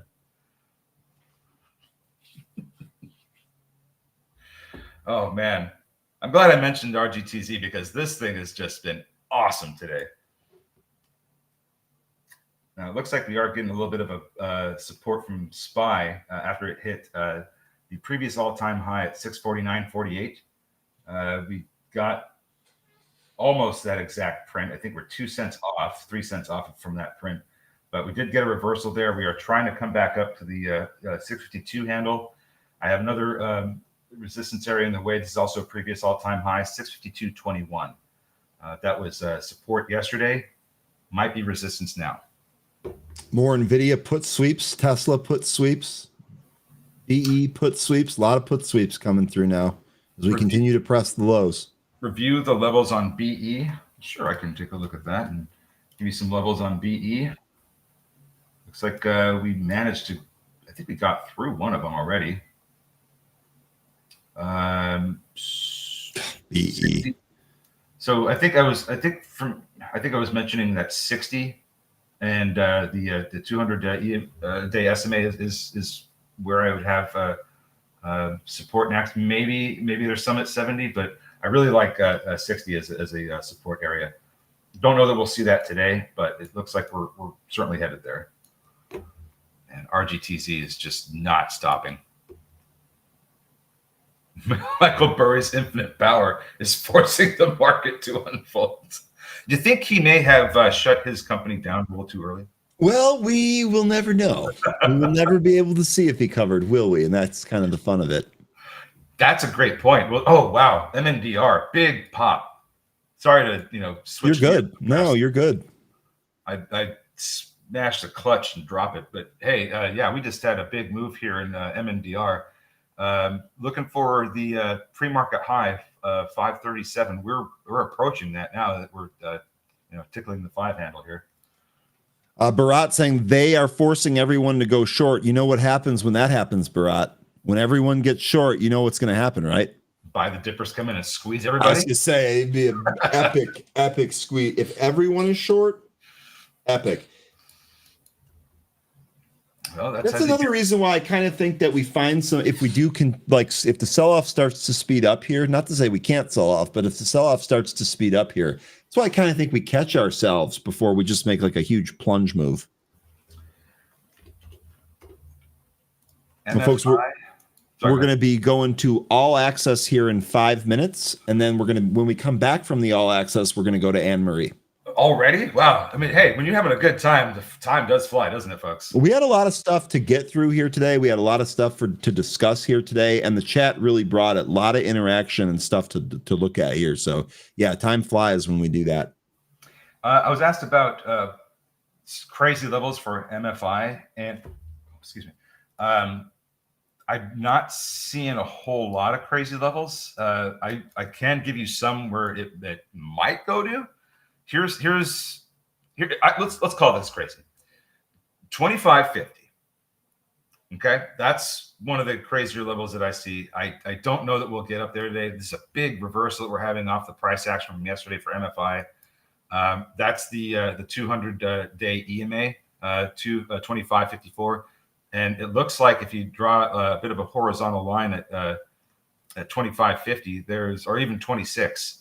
That seems to be a big resistance area that we're coming up to, that where the EMA is also kind of co-occupying. So I would think 25, 50, 26, those could be some pretty dumb levels if we get up there. I mean, gosh, what's crazy is that we were at 27.25. Yeah. On October 31st on Halloween. Spooky. Take that. All right, let's see here. Market is trying to bounce here. Trying to reverse. Don't know if it will be able to do so. And, not that I need to say, the volume in the market's probably going to be a lot less since we're past the 10:30 time. But, hey, folks are already on vacation. I would assume so. It was already less to begin with. SPY trying to hold above 652. We did recapture that 652.21, trying to hold above it.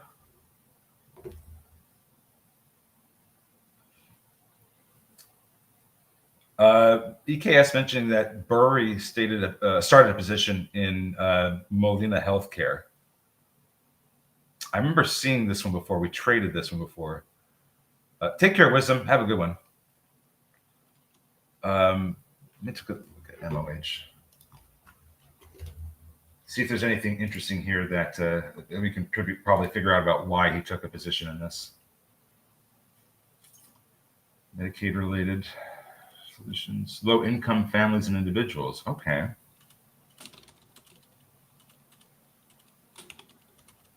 I think I'd have to dive into this a little bit more to see if I can figure something out about why he likes this so much. I see some things that might be interesting, but I'm not sure. So, all right. Well, it is going to be about time for All Access here, 13. So why don't we wrap? What do you got as closing words for the group here? Folks, pat yourselves on the back for making it through another wild week. And we're going to have another wild one next week, too. And we're going to have turkey as well. So get ready for that.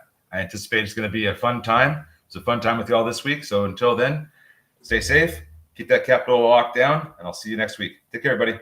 All right. Really good recommendation there. Good work this week, 13. Take care of yourself. 13's departure leaves room for Detroit Lions backup punter, Dan Leach. Let's see how he's doing. Dan, how you doing? Where'd you learn to punt? Punter, Ryan. I've always been the starter. I stepped away because I'm a team guy. Okay, we'll go with that. Let me ask you, where did you learn to punt?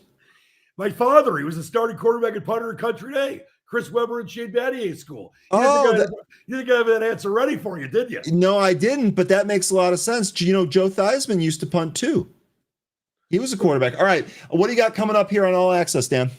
Just absolute greatness, by the way. Good morning to you. What a crazy week it's been, by the way. And you guys, you and 13 and your whole crew, your band of merry men and women have been amazing.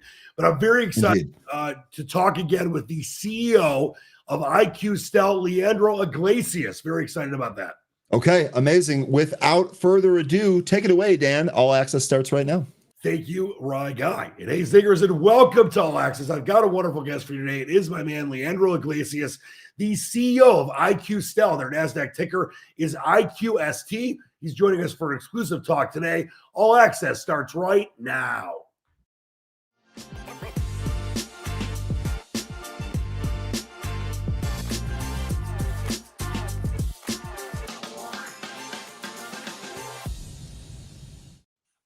And it is my distinct pleasure and honor to welcome back in the CEO of iQSTEL, Leandro Iglesias. Great to be with you again today. Thank you, Dan. Thank you very much for this opportunity. We love to talk about our company. Thank you. Well, and I'd love to talk about your company with you. So let's get right into it, Leandro, and let's talk about iQSTEL, you know, seeming to be heading into 2026 in a very good position. But before we get into that, can you tell our viewers a little bit about the company and its strategy of growing through buys? Sure. iQSTEL is a global connectivity, AI, and digital corporation. You know, we offer telecom services, fintech services, proprietary AI services, and cybersecurity. We have 600 customers that are the largest telecom operators around the world, and we operate across 21 countries. So the way that we explain our company is that we have built a very solid, profitable telecom platform and business platform. And then we are adding over that business platform, high tech and high margin products and services. So basically that's our company that we have built. Our acquisitions has been, you know, amazing, adding value always in this process.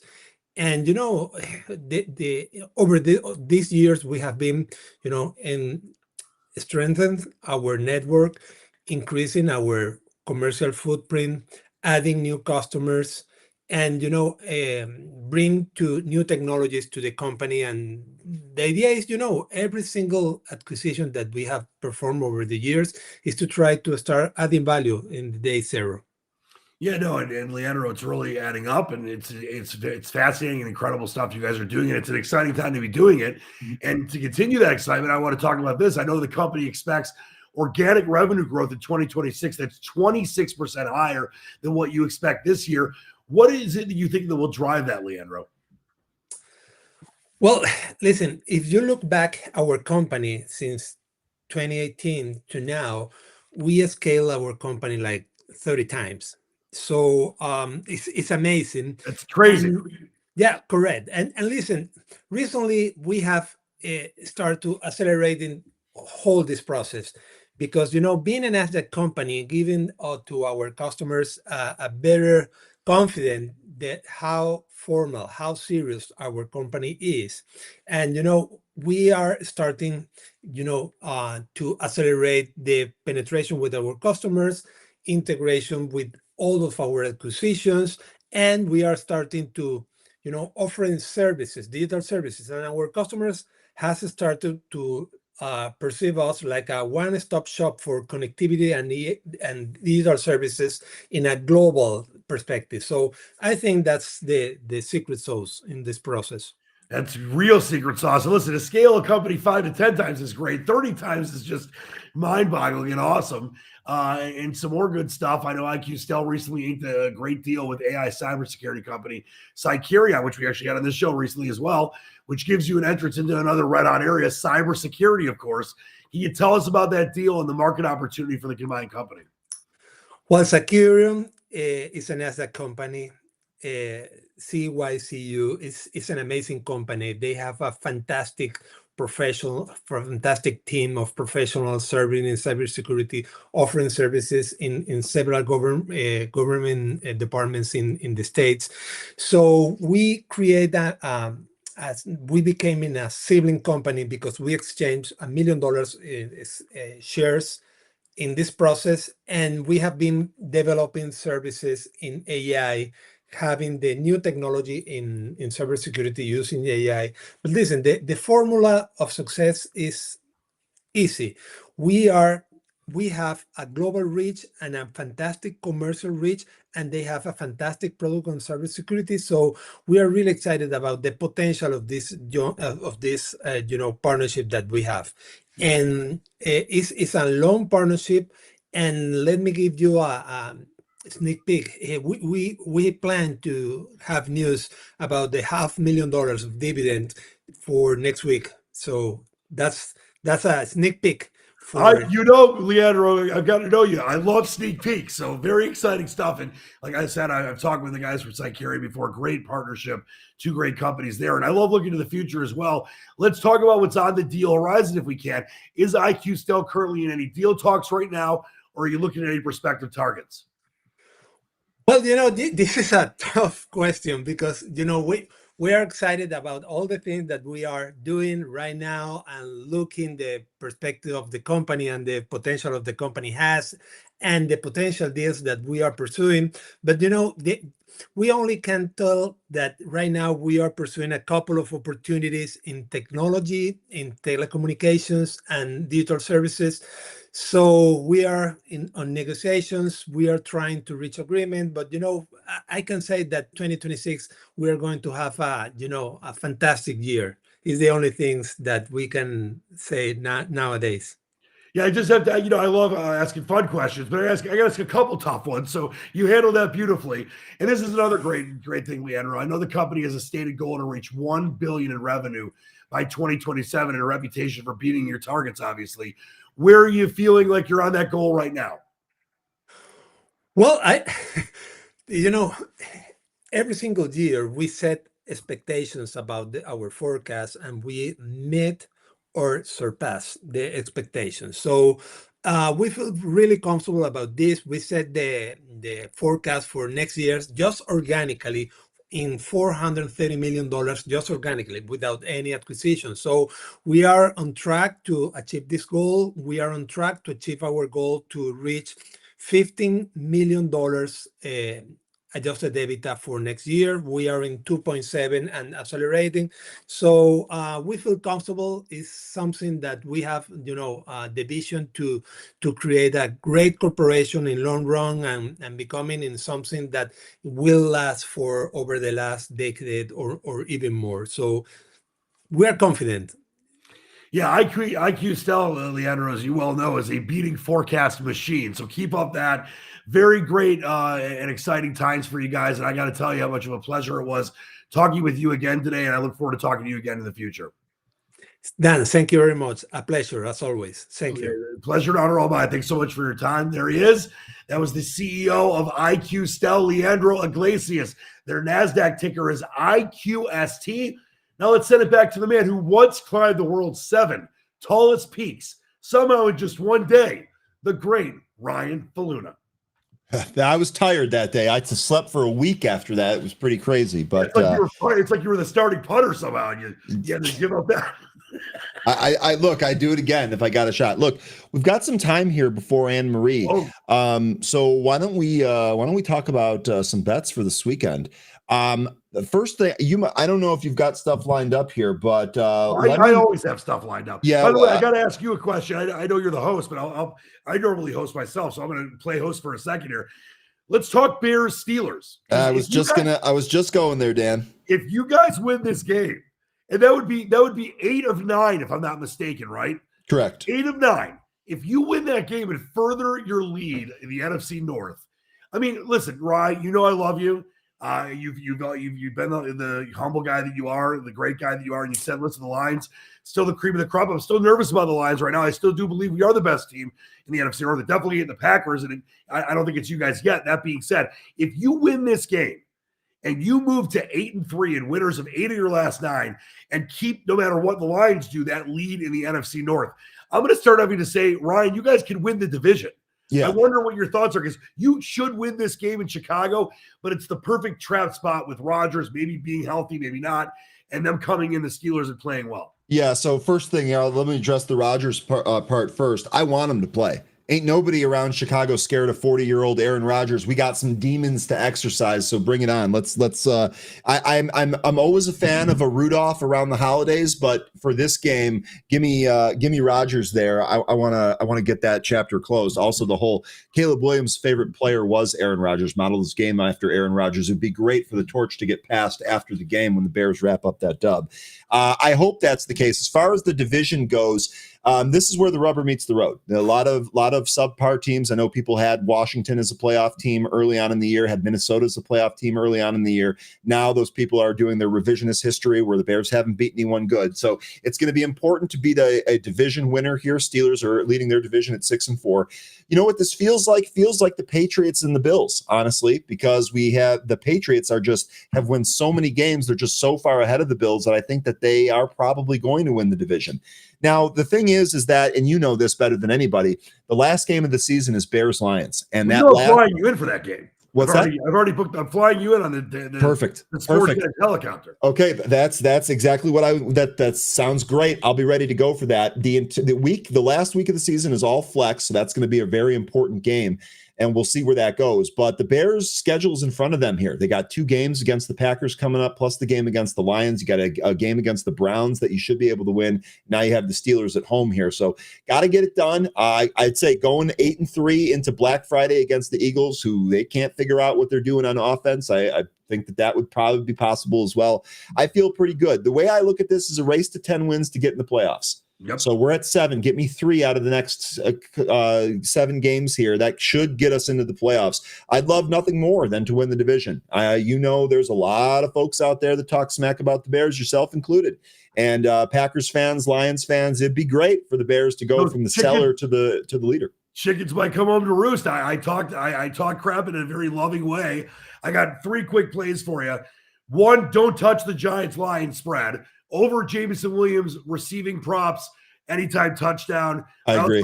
I also think that there's going to be a couple touchdown passes by Jared Goff in a higher scoring game. Vikings plus the points against the Packers. It's like 6 right now. If you want to be safe, buying to 7.5, I think they're going to cover that spread. I don't trust the Packers at all. And I like the Colts outright in Kansas City. Who cares about the 3 and a hook? Give me the money line in KC. Give me that all day. Okay, I'll build you a parlay here. I got Bears money line as the first leg of the parlay. I got Vikings plus the points against the Packers from your bet there. I got the Lions covering. The Lions should cover, but Jackson Dart could play, and maybe I want him to play because he's been good and bad at times. I just think the Lions are the best team, Ryan, as you know, in the NFL in the last 4 years off of a loss. They haven't lost 2 in a row in 4.5 years. That's the one thing that Dan Campbell, as opposed to being good off a buy, has been great at. They will refocus. But the Giants are a weird team. They're a 2-win team, but they hang in every game. They should have won last week, too. I was watching that game from Vegas. So I'm nervous about 10, but the Lions should win that game by 20. Yeah, and I'm with you on Jamison Williams there, too. And then in the last leg of the parlay, I'd add the Colts on the money line, too. Nobody cares about Kansas City anymore. Go Colts. Go Horse. I'll just give you one small piece of advice because I love you. Take the Bears out just so you don't have to worry about it and do another game. Because you don't want to. What if the Bears are the only loss? You'll be very upset. You know what? Then I'll have to dust myself off and get up the next day. I'm taking the Bears. I love the Moxie because Bears money line, baby. I told you there's more important things on the line. That's how you climb the 7 tallest peaks in one day. I don't know how you did it. You don't get afraid of that. You attack it. You go right at it. I got to be honest with you. I don't even think about it, just to borrow the line from Trump. Dan, really good stuff here. Appreciate it. Good luck on all of your bets. We'll catch up with you next week, right? Always an honor and pleasure. Have a great weekend to one and all. All right. Take care. That is Dan Leach, backup punter for the Detroit Lions. We'll catch up with him next week. Dan's departure leaves room for Anne-Marie, who's probably like, what the hell? Did I join the wrong stream? This isn't stocks. Anne-Marie, good morning. How are you? I'm well. I was very interested listening, although I will tell you it sounded a bit like Hebrew. Didn't understand a word of it. Yep. Us betting folk do that. Yeah. Everybody's got their own lingo, right? So it goes. Okay, so I'm going to be the voice of sunshine with you today. Let's go. We needed some of that, Anne-Marie. Let's go. What we are looking at right now is a market trying to hold the floor. And so why might I say that? So we'll spend like 2 minutes taking a peek at something like SPY. And I want to show you what happened the last time we were around this zone, right? We're sitting in a region where it's incredibly important for the buyers to take hold. Now, let me tell you a super interesting stat that I read this morning. One of my, much like you, when before I hit the screens and press the button, my goal is review the landscape, make sure you understand any major news to see what's going on. It's critical mass, and that's why Benzinga Pro continues to be at the top of its field to do that for traders. And so digging into the news, looking at things, and I also checked my Twitter feed. I saw a very interesting post from Spot Gamma, and it said, what we've got is yesterday a clear focus on the 0 DTEs shoving prices around all day. Now, the monthly put and call walls that the traders, big money traders, trade every day, the big ones, and then they'll trade the 0 DTEs in between, those have stayed solid with a floor at 6,500.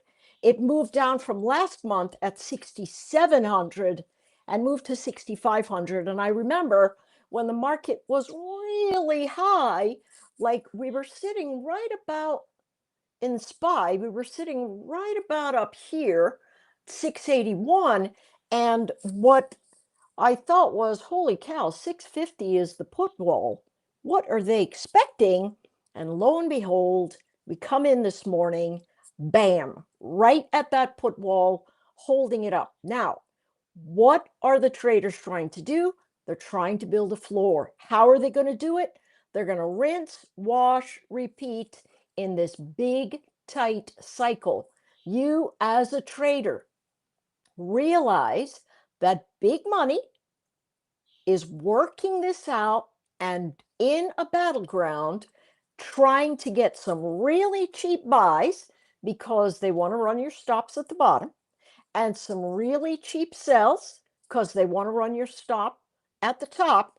And then at about 1 p.m., they're going to start making their really big move, whatever direction that is. Why 1 p.m.? Well, first of all, we have next week, holiday week. We're going to have diminished volume across the board. Folks are going to St. Bart's, to wherever they go, wherever the folks that are well-heeled happen to go off on their trips.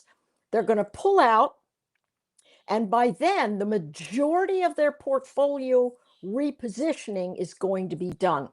So today is going to be a very important day. Watch for price action to either confirm above 657 or confirm below 650. Could they wash out the 650s and turn around and buy it right back up? You betcha. And that number is 646. If you aren't very skilled with intraday trading, sit on your hands today and take a look at the markets next week. So that's my first thing. Okay. Oh wow, I joined from a different machine today, and lo and behold, it is actually working. I accidentally logged in on my Mac, but fingers crossed, it happens to be working today. Okay. Everything looks good so far. Yeah. All right. Oh, did I just jinx it? Here, I'll knock on some wood. Okay. All right. No, I'll knock on the wood. Okay. So I'm going to open it up on my other machine because that's where I've got my formation sitting anyway. I recommended a put butterfly for these guys. Last time we were together, Yep. there was an earnings event. This is not it because I was on another machine, and so it doesn't keep the same stuff. Let me see if I can pull out my...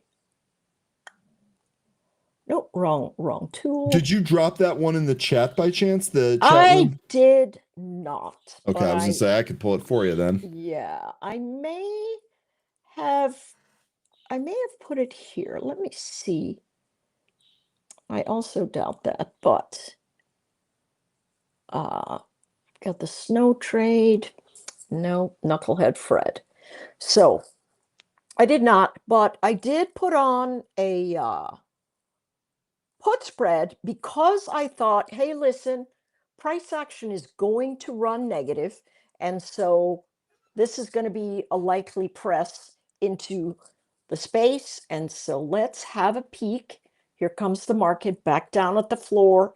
Yep. It's really, listen, I promise you, I've seen this 10 ways to Sunday across the many years I've been trading.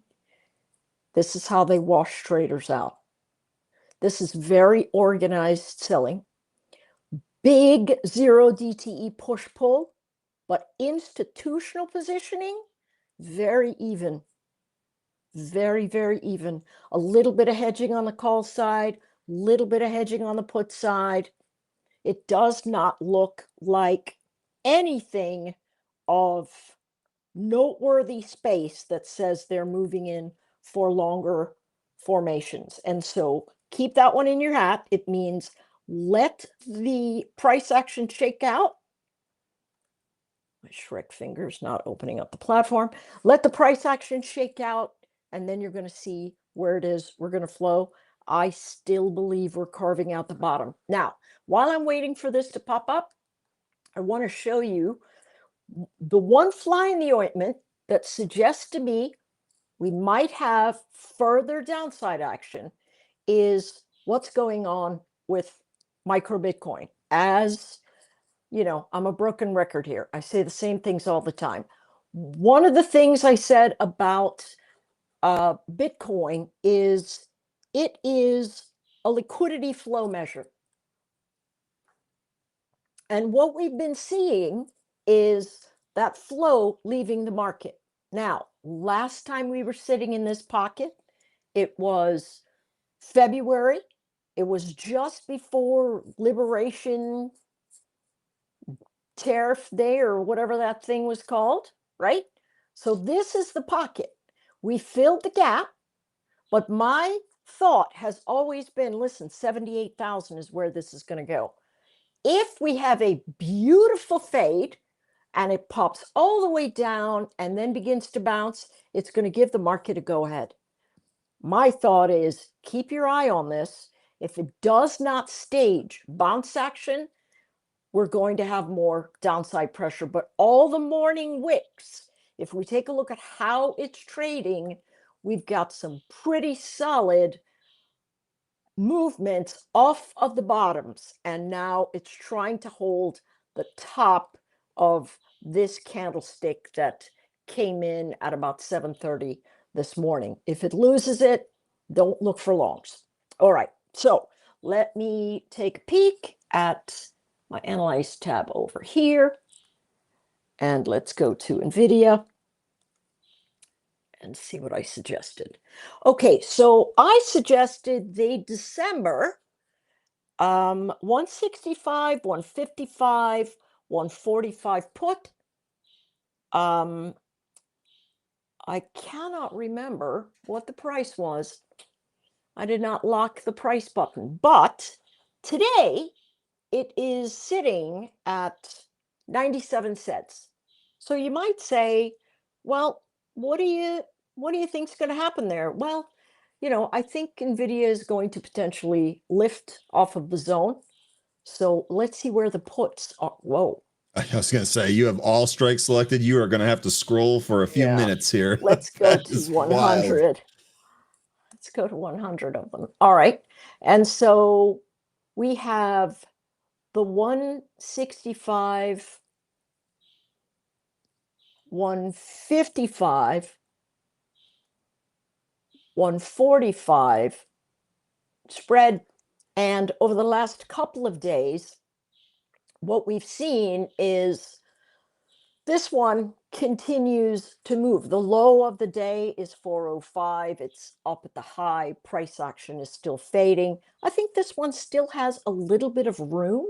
But if I were a betting man, I would either buy back the 165, 155 spread, right? That's 235 raw cash off of that one event. I'd leave the 155, 145 put by itself and let it erode, because I do think the price action bounce is coming. If you're okay with using $1,000 of margin, you can take this. I don't know. I think we had spent 40 cents on it. It was very, very cheap, because a lot of people were thinking, oh, yeah, what's going to happen there? And so when the market opened, it looked really bad. But my thought is always, okay, let's see what it looks like 3 days from now. Yeah. And so that's really what we're in the midst of. I do believe that this one is going to carve out a floor. Do I want to go buy some calls now? I do not. I would like to see how well it rotates, but look at where it is, dude. Top of the box, that 177 area, top of the box. And that midline is 165. I'm suspect as to whether the price action will move there over. See what this is over the 10-year event holding NVIDIA. This chart has moved 22,771%. Percent. That's Yeah, that's that's some good insane. stuff right there. Yeah. Okay. All right. So let's take a peek at what we have going on. Google has had, have they had a bid or what? So I'm thinking they're long in the tooth, right? That's pretty, I don't know why this is rotating quite this way. Could be short covering, right? But notice, although it's moving up, it's still not above yesterday's high, which gapped up with the earnings from NVIDIA. And so now we want to see a 50% range. We'll do that and see what the 50% range is. As long as Google holds above $297, this chart has got some upside pressure on it. So the question might be, all right, let's say you're right, Anne-Marie. Let's say they're carving out a floor and we're getting ready to drift higher. Listen, we went from a 25% chance of an interest rate to an 80%. And you know what your guy Peter said? He was like, what did he say? He made some basketball reference about playing the center if they don't lower the rates. He's the futures guy with the hair. Oh, He's Peter really cra- Tuchman. Peter Yeah. Tuchman. Yeah, he was saying they're definitely going to lower the rates. He said, yeah, he said he has a better chance at playing center for the Knicks than Yes. the rates not getting lowered, I believe is Yeah. what he said. And so I suspect there are a lot of people that are thinking, no way. But in one day, it moved from 30 to 70%. In one day, Yeah. the Fed funds tool. So, And Anna Marie, by the way, so just yesterday when we got the job print in the morning, it went to like 30%. By the end of the day at close, it was already back up at 39. So Yeah. that you're right on that. yeah. So when I came in the morning and I put this note in the chat with you, I said, I don't think the market believes the Fed saying they're not going to lower the rates. They're definitely going to do the it. producer's right. If we see Peter starting for the Knicks, we should probably worry at that point. It'll be too late by then. That's true. Yeah. Hell will be now a frozen lake. So yeah. So my thought is, I know it feels bad, folks, but this is a garden variety fade. And we have institutional flow still saying, okay, everything's fine, right? Well, let's look at JNK for a quick minute. These are the junk bonds, right? Junk bonds are sitting just off of their highs, okay? If junk bonds start to fade, we have a problem, potentially, if junk bonds start to fade. Now, we'll notice they began to fade right after Trump started yapping about tariffs. Oh my gosh, the world's going to hell in a handbasket. And so people started freaking out. We're testing this support edge again.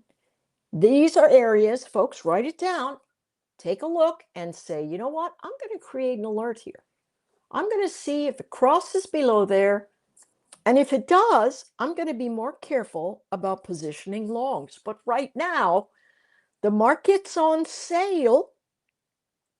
We're in very oversold territory.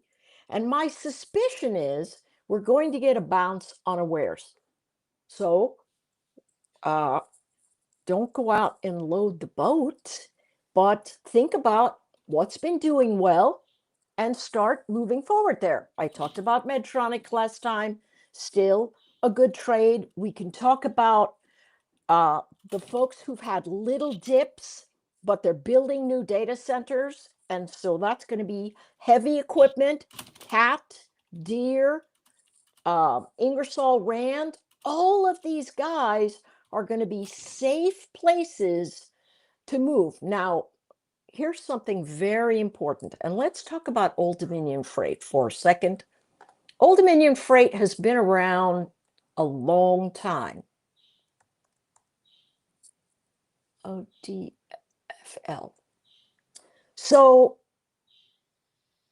I think there's a kink right here. This is also someplace you really want to have an alert go off if these freight companies start looking terrible in terms of their earnings. And Old Dominion Freight has been around for a long time, and they've got earnings on the 3rd. We want to watch what that is. Super, super important. This might be a really nice trade shaping up here. Again, I think we're going to have ourselves a reflexive bounce. So how do I feel about positioning? You're like, Anne-Marie, it sounds like you're stalling to give us trades. So I'm at a crossroads. My thought is, yes, I suspect we have ourselves a bounce, but what's the cheapest way to go about that with the least amount of risk? And to me, you look for the best of the best, the ones who've been holding a lot of their price pressure, and you do something like a short put spread. Butterfly spreads for massive motion, one direction or another. I just don't see it. I mean, could it happen? Yes. But the moves up are going to be grinding. The moves down will be sharp and reversed. So if you're bearish and you take a bearish butterfly and you aren't immediately out, your money's going to vaporize. If you take a bullish butterfly and price action grinds forward, you're going to watch price action erode in your butterfly, waiting for it to get to its next spot.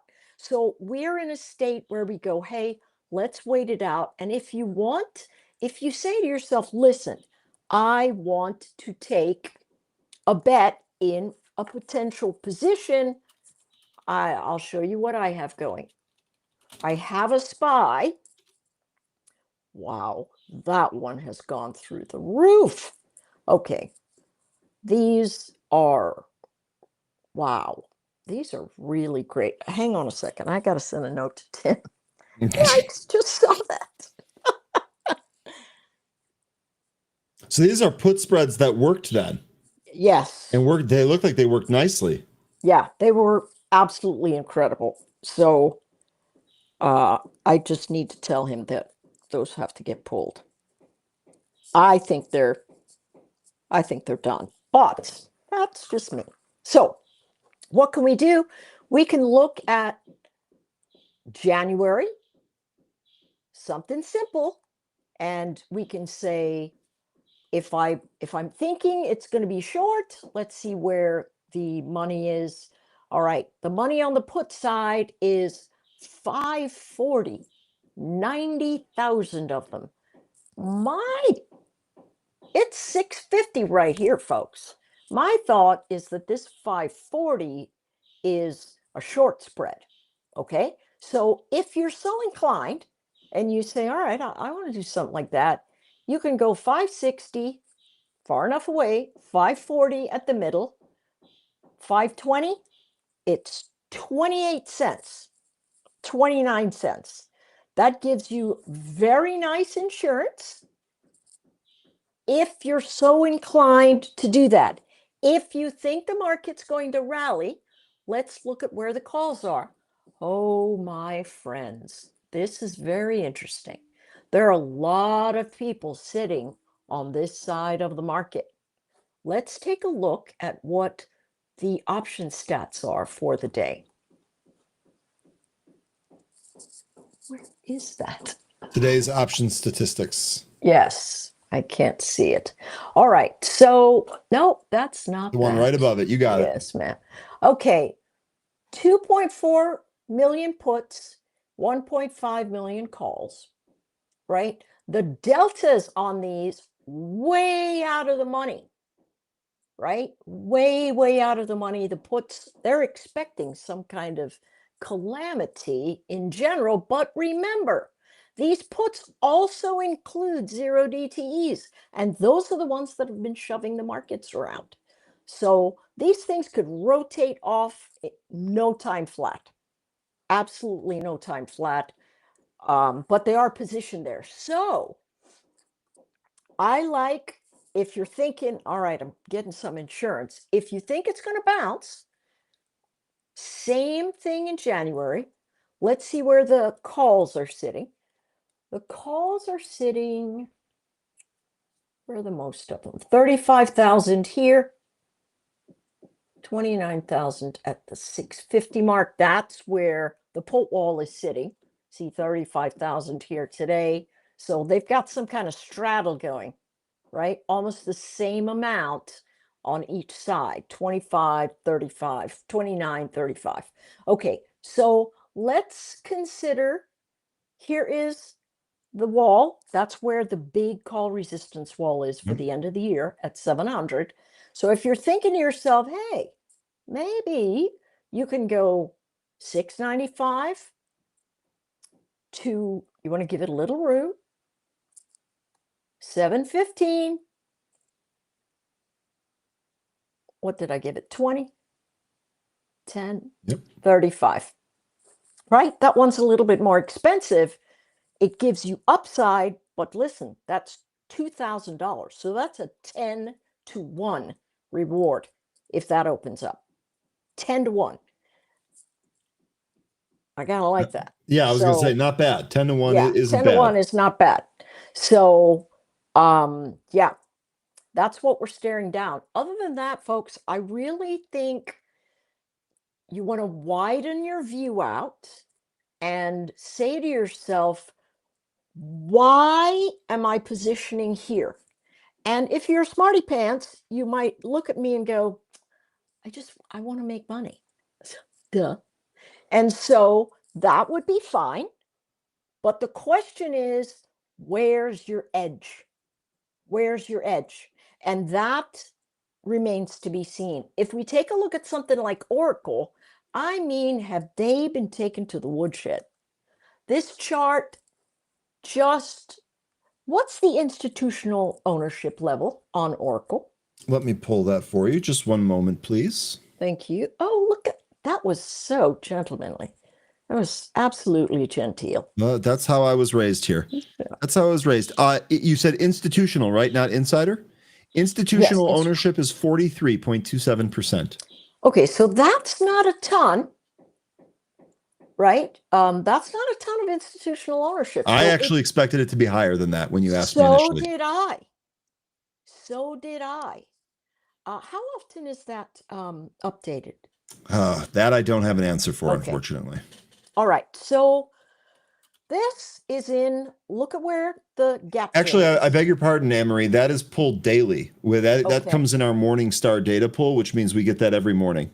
Excellent. Okay. Now I don't know what Morningstar's update frequency is, but that's neither here nor there. No problem. All right. So here's what we're looking at. We've got a gap event. They don't have earnings. Oh, wait. 12.8. So could this be buy the rumor, sell the news? Could it be sell the rumor, buy the news? Could it be this thing is just going to go until it reprices with its debt, its new debt incursions, one way or the other? Let's see what the option chains are telling us. Let's go to December.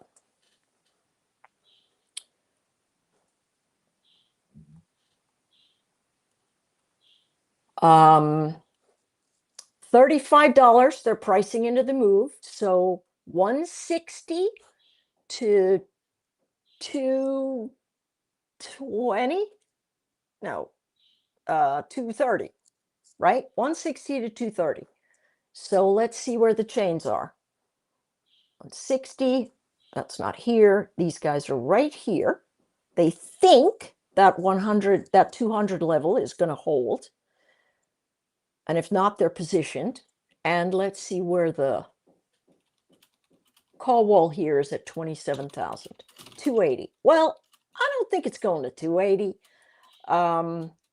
But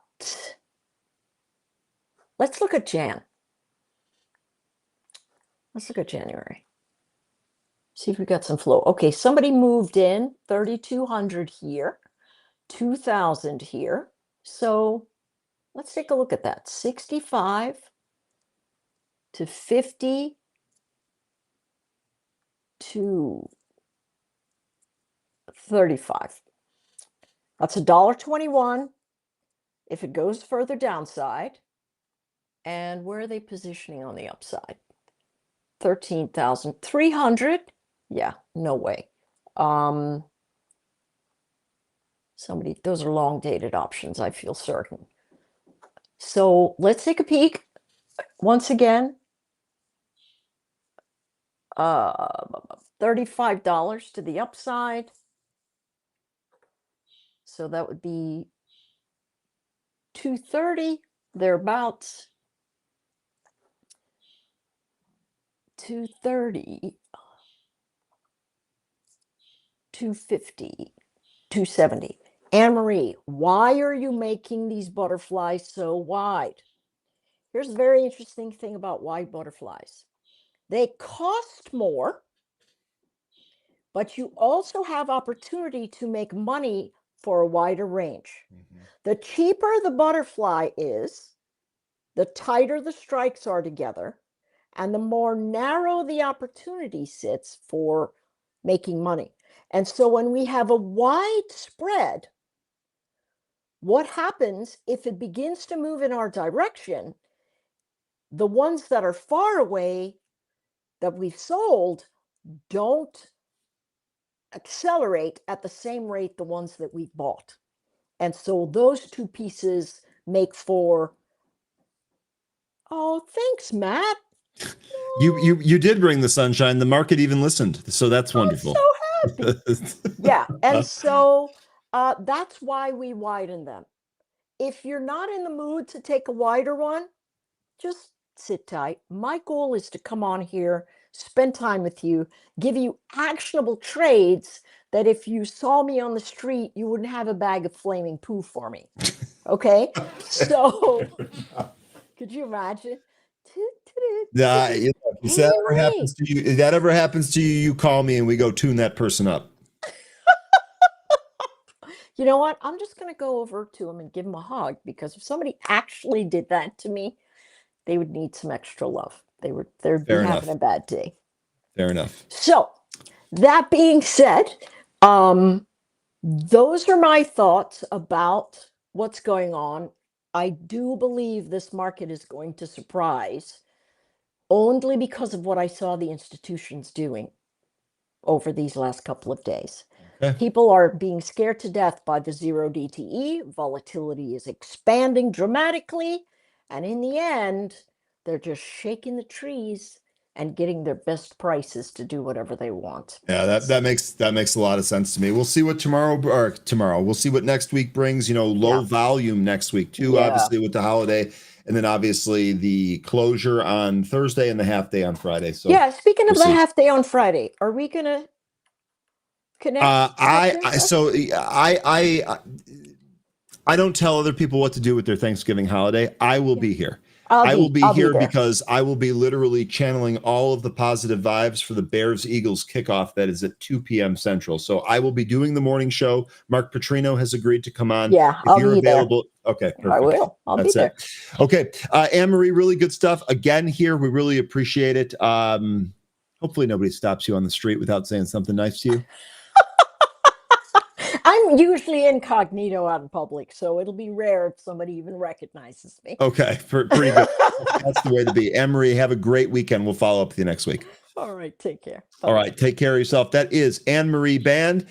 Anne-Marie's departure leaves room for Sandy. Let's check in with Sandy and see how she's doing here today. Good morning, Sandy. Happy Friday. Good morning. Happy Friday. How's it going? It's going pretty good. Look, we got this wild day yesterday. Looks like the market is kind of hanging in here so far. Hopefully I didn't just jinx it, LOL, but you just did. I know. I'm doing my best. But yeah, so we're doing okay. Been a crazy time for Q4, hasn't it? Yeah, it sure has. And let's see what happens here after Thanksgiving. What do you got coming up for us? We're going to take a look at a couple tickers, talk about Q4 and the volatility, and when may be a good time if you don't like this volatility to come back into the market. So just an overall, maybe Goldman Sachs, UPS, Home Depot, maybe. Let's take a look.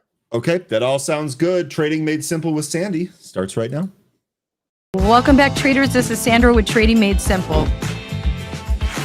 I'm here to show you short-term proven strategies. People think trading is a one-size-fits-all market. It's not. We live trade and train daily. Let's talk trading. Let's take a look at the market. We're right at some support right here. So looking to see if we end up with a little bounce right here. It looks like on SPX, right, we're, not doing too bad. But when we kind of take a look at the other tickers, they're kind of looking bad. Monster sell-off yesterday, right? OPEX Friday today. So, what's in store? I've been talking about Q4 for the last couple weeks, probably, just to make people aware of Q4 and how volatile it could be. Now, it's been extremely volatile. I don't remember last year being this volatile, but I'll have to research it. But as you can see, very volatile times right now. You got institutions that are repositioning, not only in different sectors, but also closing out losing trades for tax purposes. So there's a lot of stuff going on underneath the marketplace right now, which is causing crazy things. What could you possibly do in this type of market? Well, if you kind of experience this market and you're constantly losing, so volatility is not your friend. For some option traders, volatility is their friend. But if you see that it's not your friend, you need to really recognize that Q4 is typically the most volatile time period throughout the whole year. And knowing that, or if you put it on your phone as an alert, especially if you're new, you will then be mindful to reduce, right, your position size. You can also just reduce the amount of trading that you do. So if you're coming into the market all the time and you have the standard 3 to 5 trades, whatever you do, you're going to start to pare that down, right? You're going to start to know, oh, wait a minute, this is Q4. Let's see how it goes first. And that will give you kind of a sense of, hey, I need to really reevaluate what's going on here. And that actually starts in October. So be cognizant of it. And then also, the other thing too is, we're all waiting for the Santa rally, and we typically talk about it too early. And so what that does is it gives traders like, oh, when are we going to, go long? When are we going to go long? And really the important thing to ask is it time to go long? Because you really need to see and wait for that rally's confirmation in order then to take advantage of that trend. So as of right now, the fear gauge is really up right now. Everybody's getting out of the market. So let's see what we have on deck. I was looking at a couple stocks. Let's take a look at GS. And by the way, I am a trade automator. I do all my trades in automation, even if they're day trades. And that brings me to another topic. Day trading is actually excellent for volatile markets.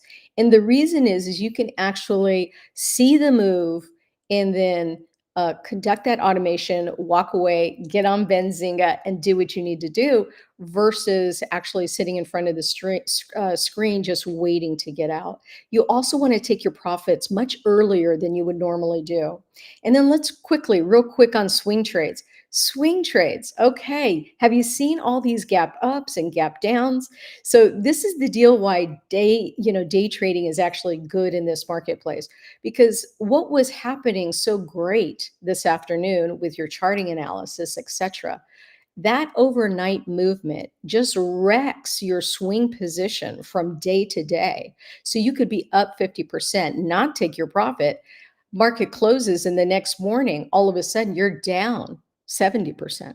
And so because of these wild swings in the overnight session and all the gaps that we're witnessing morning in, morning out, should let you know, oh, you know what? Do I really want to let this swing trade right out? Maybe I should just take my profit on this day trade, and then we could start over tomorrow and see what's happening tomorrow. So today, OPEX Friday, typically it's kind of more crazy. So we'll see if that ends up happening. But we'll look at Goldman Sachs, UPS, HG, just take a couple of them. I have reduced my trading because I do mostly swing trades. And so taking advantage of more short-term trades. So even though I may get into it with the idea of getting into a swing trade, more often than not, doing Q4, I typically get out that day and then reevaluate the next day. This is also a period in time where when you put on a trade, and let's say you waited overnight and then you're down 50%, sometimes it's good to just wait out till expiration, because with these big gaps, you might be able to salvage that 50 as well as make some. A good example was coin. One day we were totally in profit. The next day we were not. And then the following day, huge profit. And so sometimes you kind of have to really have diamond hands in order to trade this as a swing quarter. So be cognizant of that. I don't think people really recognize the market environment versus their own trading pattern, right? So we all kind of get up every morning and we kind of do the same things and we have our rules. But really, on certain quarters, you want to be mindful of what's happening so that you can keep a little alert on your phone or a note on your desk that is going to remind you, hey, be careful from, late September to end of December. We're going to have some crazy times. Okay, that's my soapbox for Q4. Sorry about that. Now, let's get over to Goldman Sachs. Let's take a look on a daily. So it looks like that we've been on, we came right into resistance on a day chart, right? I'm looking at this on a day chart. We come right into resistance for our consolidation band as well as just our resistance level. And then we break down within a couple days. And now we're kind of consolidating and it looks like we're breaking down again. If we can get the body of that candle below 762.50, we're going down lower. And where are we going to? If this is the consolidation support, let's say for 62.50, for padding's sake, let's just make it 462, okay? And then from 462, where are we going? Well, we're going to our last pivot low, which was our last support, and that's at 741. 10, it says 741, 10 thereabouts. I like to pad it on the opposite side. So let's say 741. That should be good. So at 741.50, let's make it 741.50, just to be able to get out right before all the institutions and big players are getting out so that you're not chasing, right? You're not chasing the close because you waited too long. So that is a reason why I like to pad a little in when I look at my resistance levels, or maybe I'm getting some information from some professional analysts. I always want to, if I'm going on a long call, I want to pad my entry just a little bit so that I can feel the momentum push me through that level that everybody else knows, right? It gives it confirmation, especially on an automated order. So I like to pad it going higher. So as an example, if 641.11 is the resistance and I'm looking for a breakout trade and I just want to automate it right now, I could do 841.11. I would do 841.50 just to give it a little bit of push before I get in. You could even do 842 on Goldman Sachs.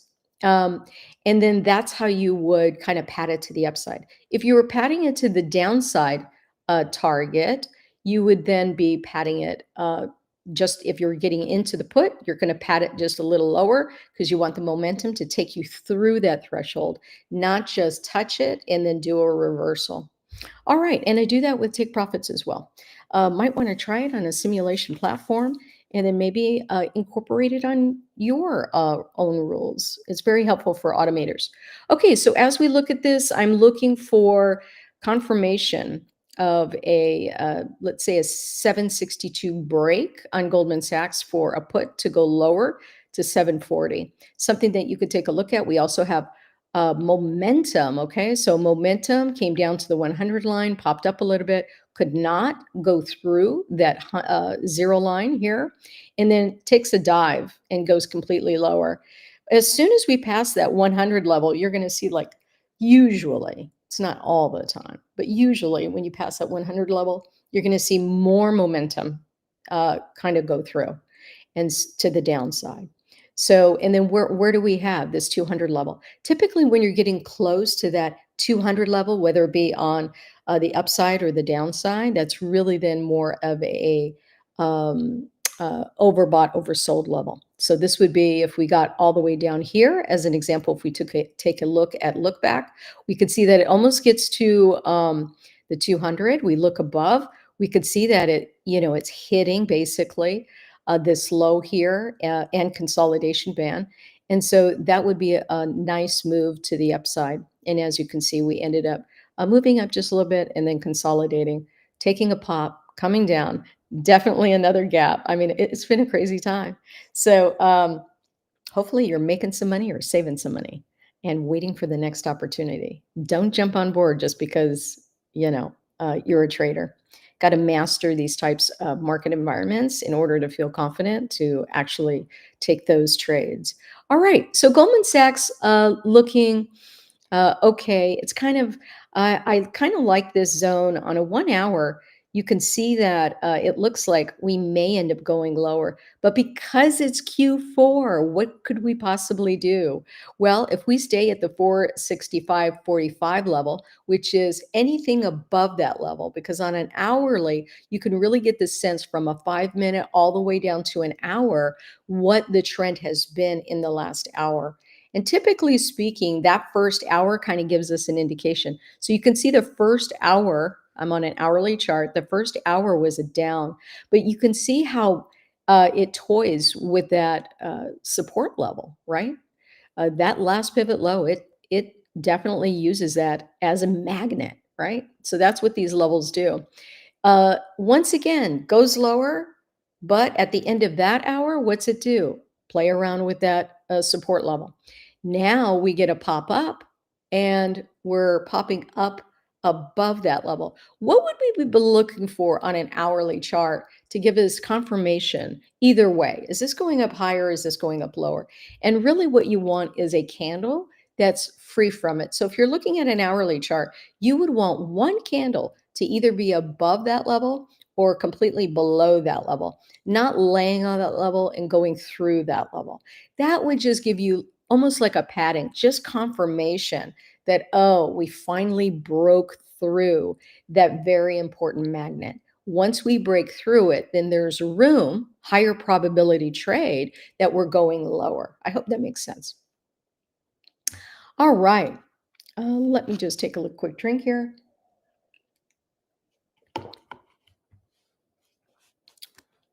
On an hourly, we're still below the 20. We have momentum moving up right here. So could we do a retracement? Could we do a retracement right back up to the 20? Absolutely. And speaking of which, this is a perfect time for it since it's been so volatile, right? This could easily come back all the way up to here near 780 and come right back down. So we'll take a look at this and keep an eye on it. But for right now, it's not my favorite. Let me take a look at it weekly. Weekly, we hit our resistance level. Did a little bit of a breakup consolidation, but couldn't get a confirmation over it, right? So, but we did get a confirmation candle underneath it. We could actually go back lower for the next several weeks, right? To 673. Wow, that could be a big move. Right now, that support level is at 740.69. So I would use, let's just say 740. 740, some support right here. See if it holds it. If it doesn't, it's going to the 20. Most likely, higher probability in statistics that it will, because that's how these rules were developed in the first place. And let's take a look at UPS. UPS and FedEx, are these a couple stocks that you want to put on your list for Q4? Absolutely. And that's one of the reasons Q4 is unique is because we have, worldwide holidays and people buying gifts. And so retail, especially for shipping, is a hot stock. You could consider that maybe going against the trend if the trend is a downtrend right now.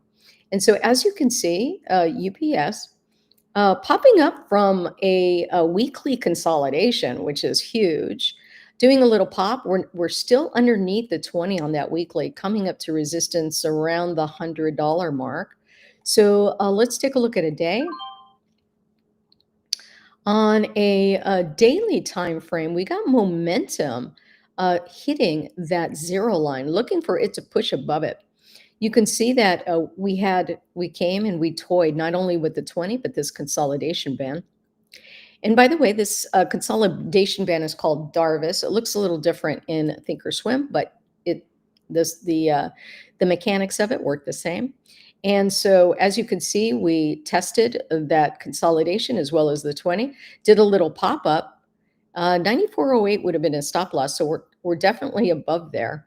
But we actually need, what are we looking for? We have price clearing as well as that consolidation band, not too much, but the 20 cleared, price cleared the 20. And then we also have this momentum. And we really like to see before we get a buy signal is that momentum cresting up over the zero line, because momentum drives the price, right?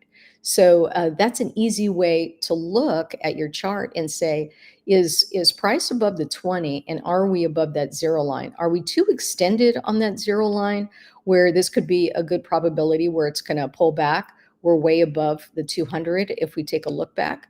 And by the way, and that all happened on a gap. Wow. So so consider that when you're looking for a long, and then of course, just reevaluate the chart and see where you're at. That's pretty easy to do. Let's take a look at it on an hourly now and see if this is a good, wow. So really today, so you can see, let's take a look back. I'm showing the overnight, but you can see on a look back period, we did some long, 3 days of consolidation before we actually took a dip down, then consolidation. And now it looks like a trend change. And I say that because hourly is a pretty good looking chart to kind of see where we may go into the future. And so as we take a look at this, you can see that we've kind of been in a downtrend underneath that 20 for a while. And when you're underneath it, the trend is bearish. And then all of a sudden, right, we go way underneath, we come back. Price always has to test that 20, and then all of a sudden we break above it, and we have this time period right here, this candle. We have a confirmation candle of us changing trend. So this is on an hourly last pivot high. We broke above that. What does that mean? Well, the first thing it means is if you miss this move, you may want to wait and see if it comes down and retests it. It kind of did within this hour, and it still could, but definitely looking at that.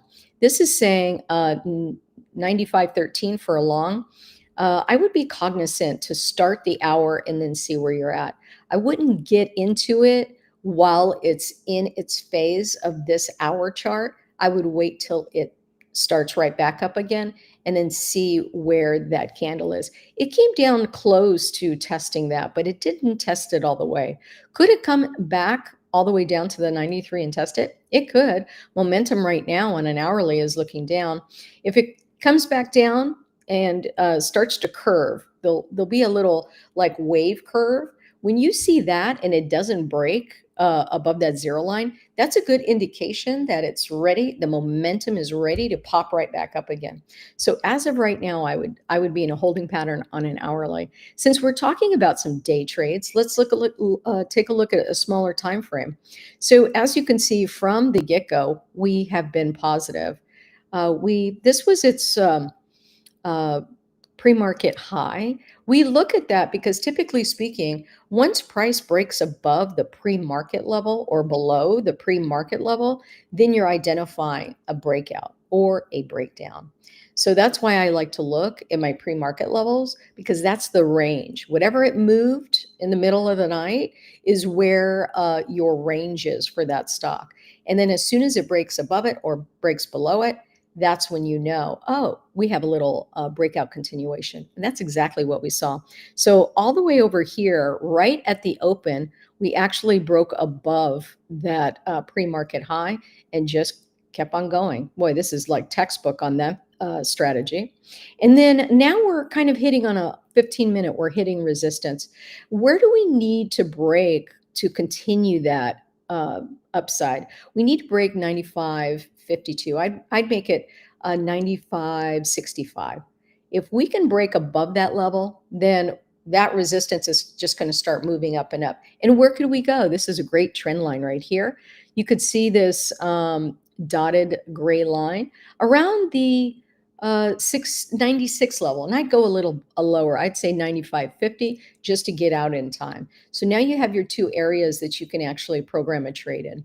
How would you end up doing that? Well, let's get through it. We only got a couple minutes left. I can't believe I've been talking this much. I hope it's been useful for you guys. Type me a 1 if it's useful. All right. So now what we're going to do is go ahead and automate a trade. If you want to learn more about automation, tradingmadesimple.org /autopilot. All right. So as we get to 95.65, what we could do is go over to our trade tab. If you want to do a day trade, I wouldn't do it Once we hit noon, boy, that theta just really burns. I would actually take the next following week, even though in my mind, I'm going to probably close this out. And so we're at about 96.50, I think is where we wanted to go. So I would just right click that call there and say buy custom and go over here where it says an OCO bracket order. Okay. And what it's going to do is it's going to give you this order block. And this order block basically contains one buy order and two sell orders. And those two sell orders are contingent of that first buy order. If the buy order gets triggered, then boom, the two others will go in play. What are those two sell orders? One is to take profit. The other one is a stop loss. And because this is an OCO order, it means one cancels the other. So if you hit one of your targets, whether it be your stop loss or your limit order, the other one will just cancel itself out. So it makes it very easy for management. So when we get over here, we get over to the gear icon, by the way, guys, there's a little gear icon, little buttons in Thinkorswim. What we're going to do is just click on this gray area and it'll fill in automatically with the defaults.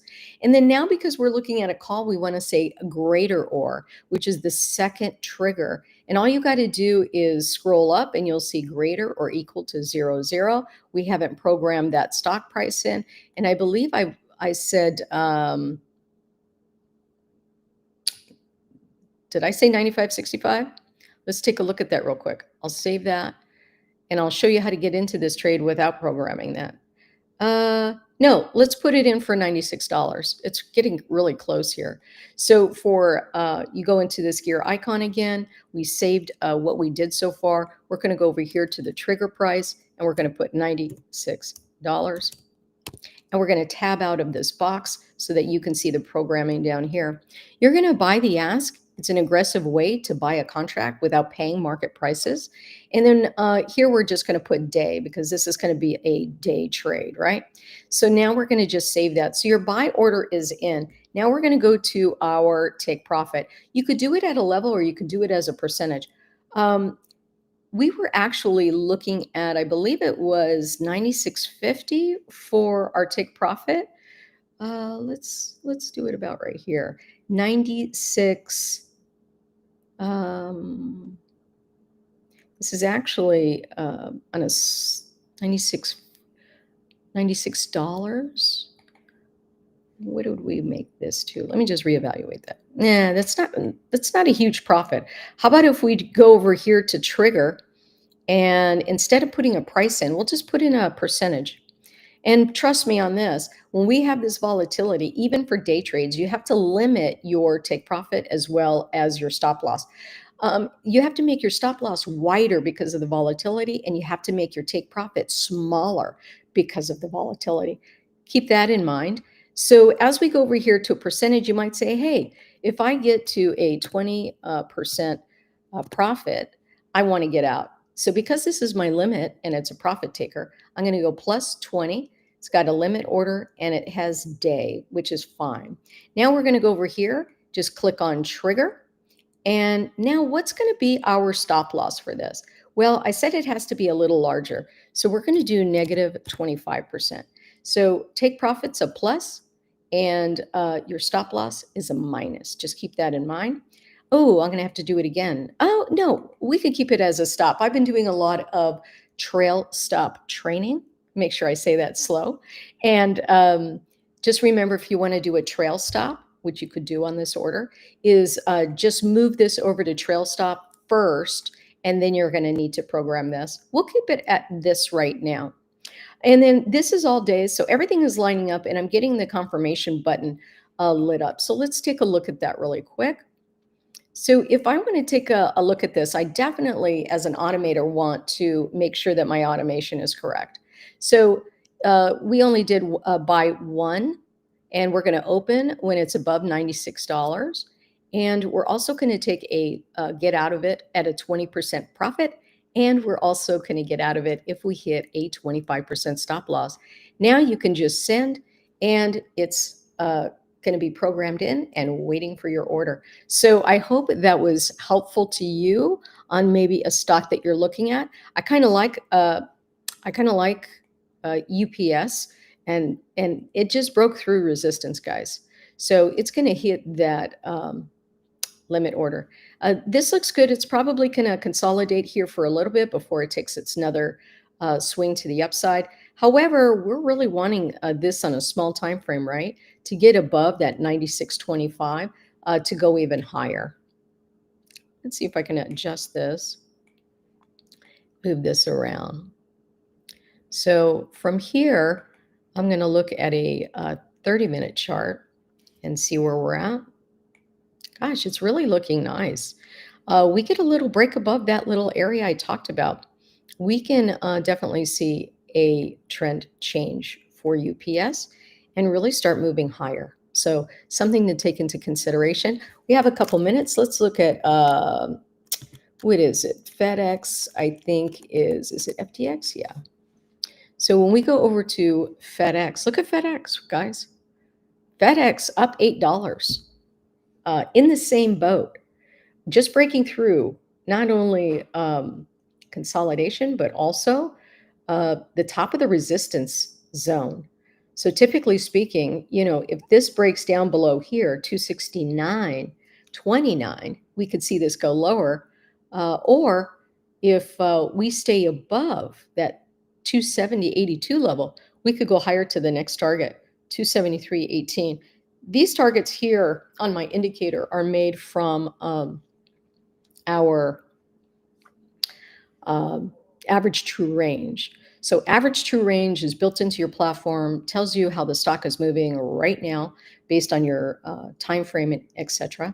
It typically is an oscillator that you could read, and then you can identify your targets. You'll just have to do the math. So with that in mind, our target 2 is at 273.18.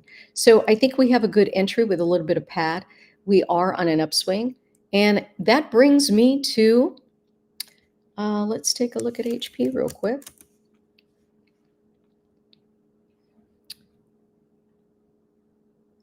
This is an interesting stock. I think I wrote that down wrong. I think my writing is really bad. I think that's supposed to be HD. So it's 9 o'clock. We're going to say goodbye here. But what are we looking for on HD? The pre-market high was 354.50, and it just passed that. So what you want to do is see if it can remain the hold above that level. If it can remain the hold above that level, you're going to see this go higher. Profit targets are a little smaller here, but still pretty good. Looks like about $1.50 each way. All right, guys, I hope you have a great weekend. By the way, get up your Christmas tree. I already did early. It was nice to do it early. Have a great Thanksgiving.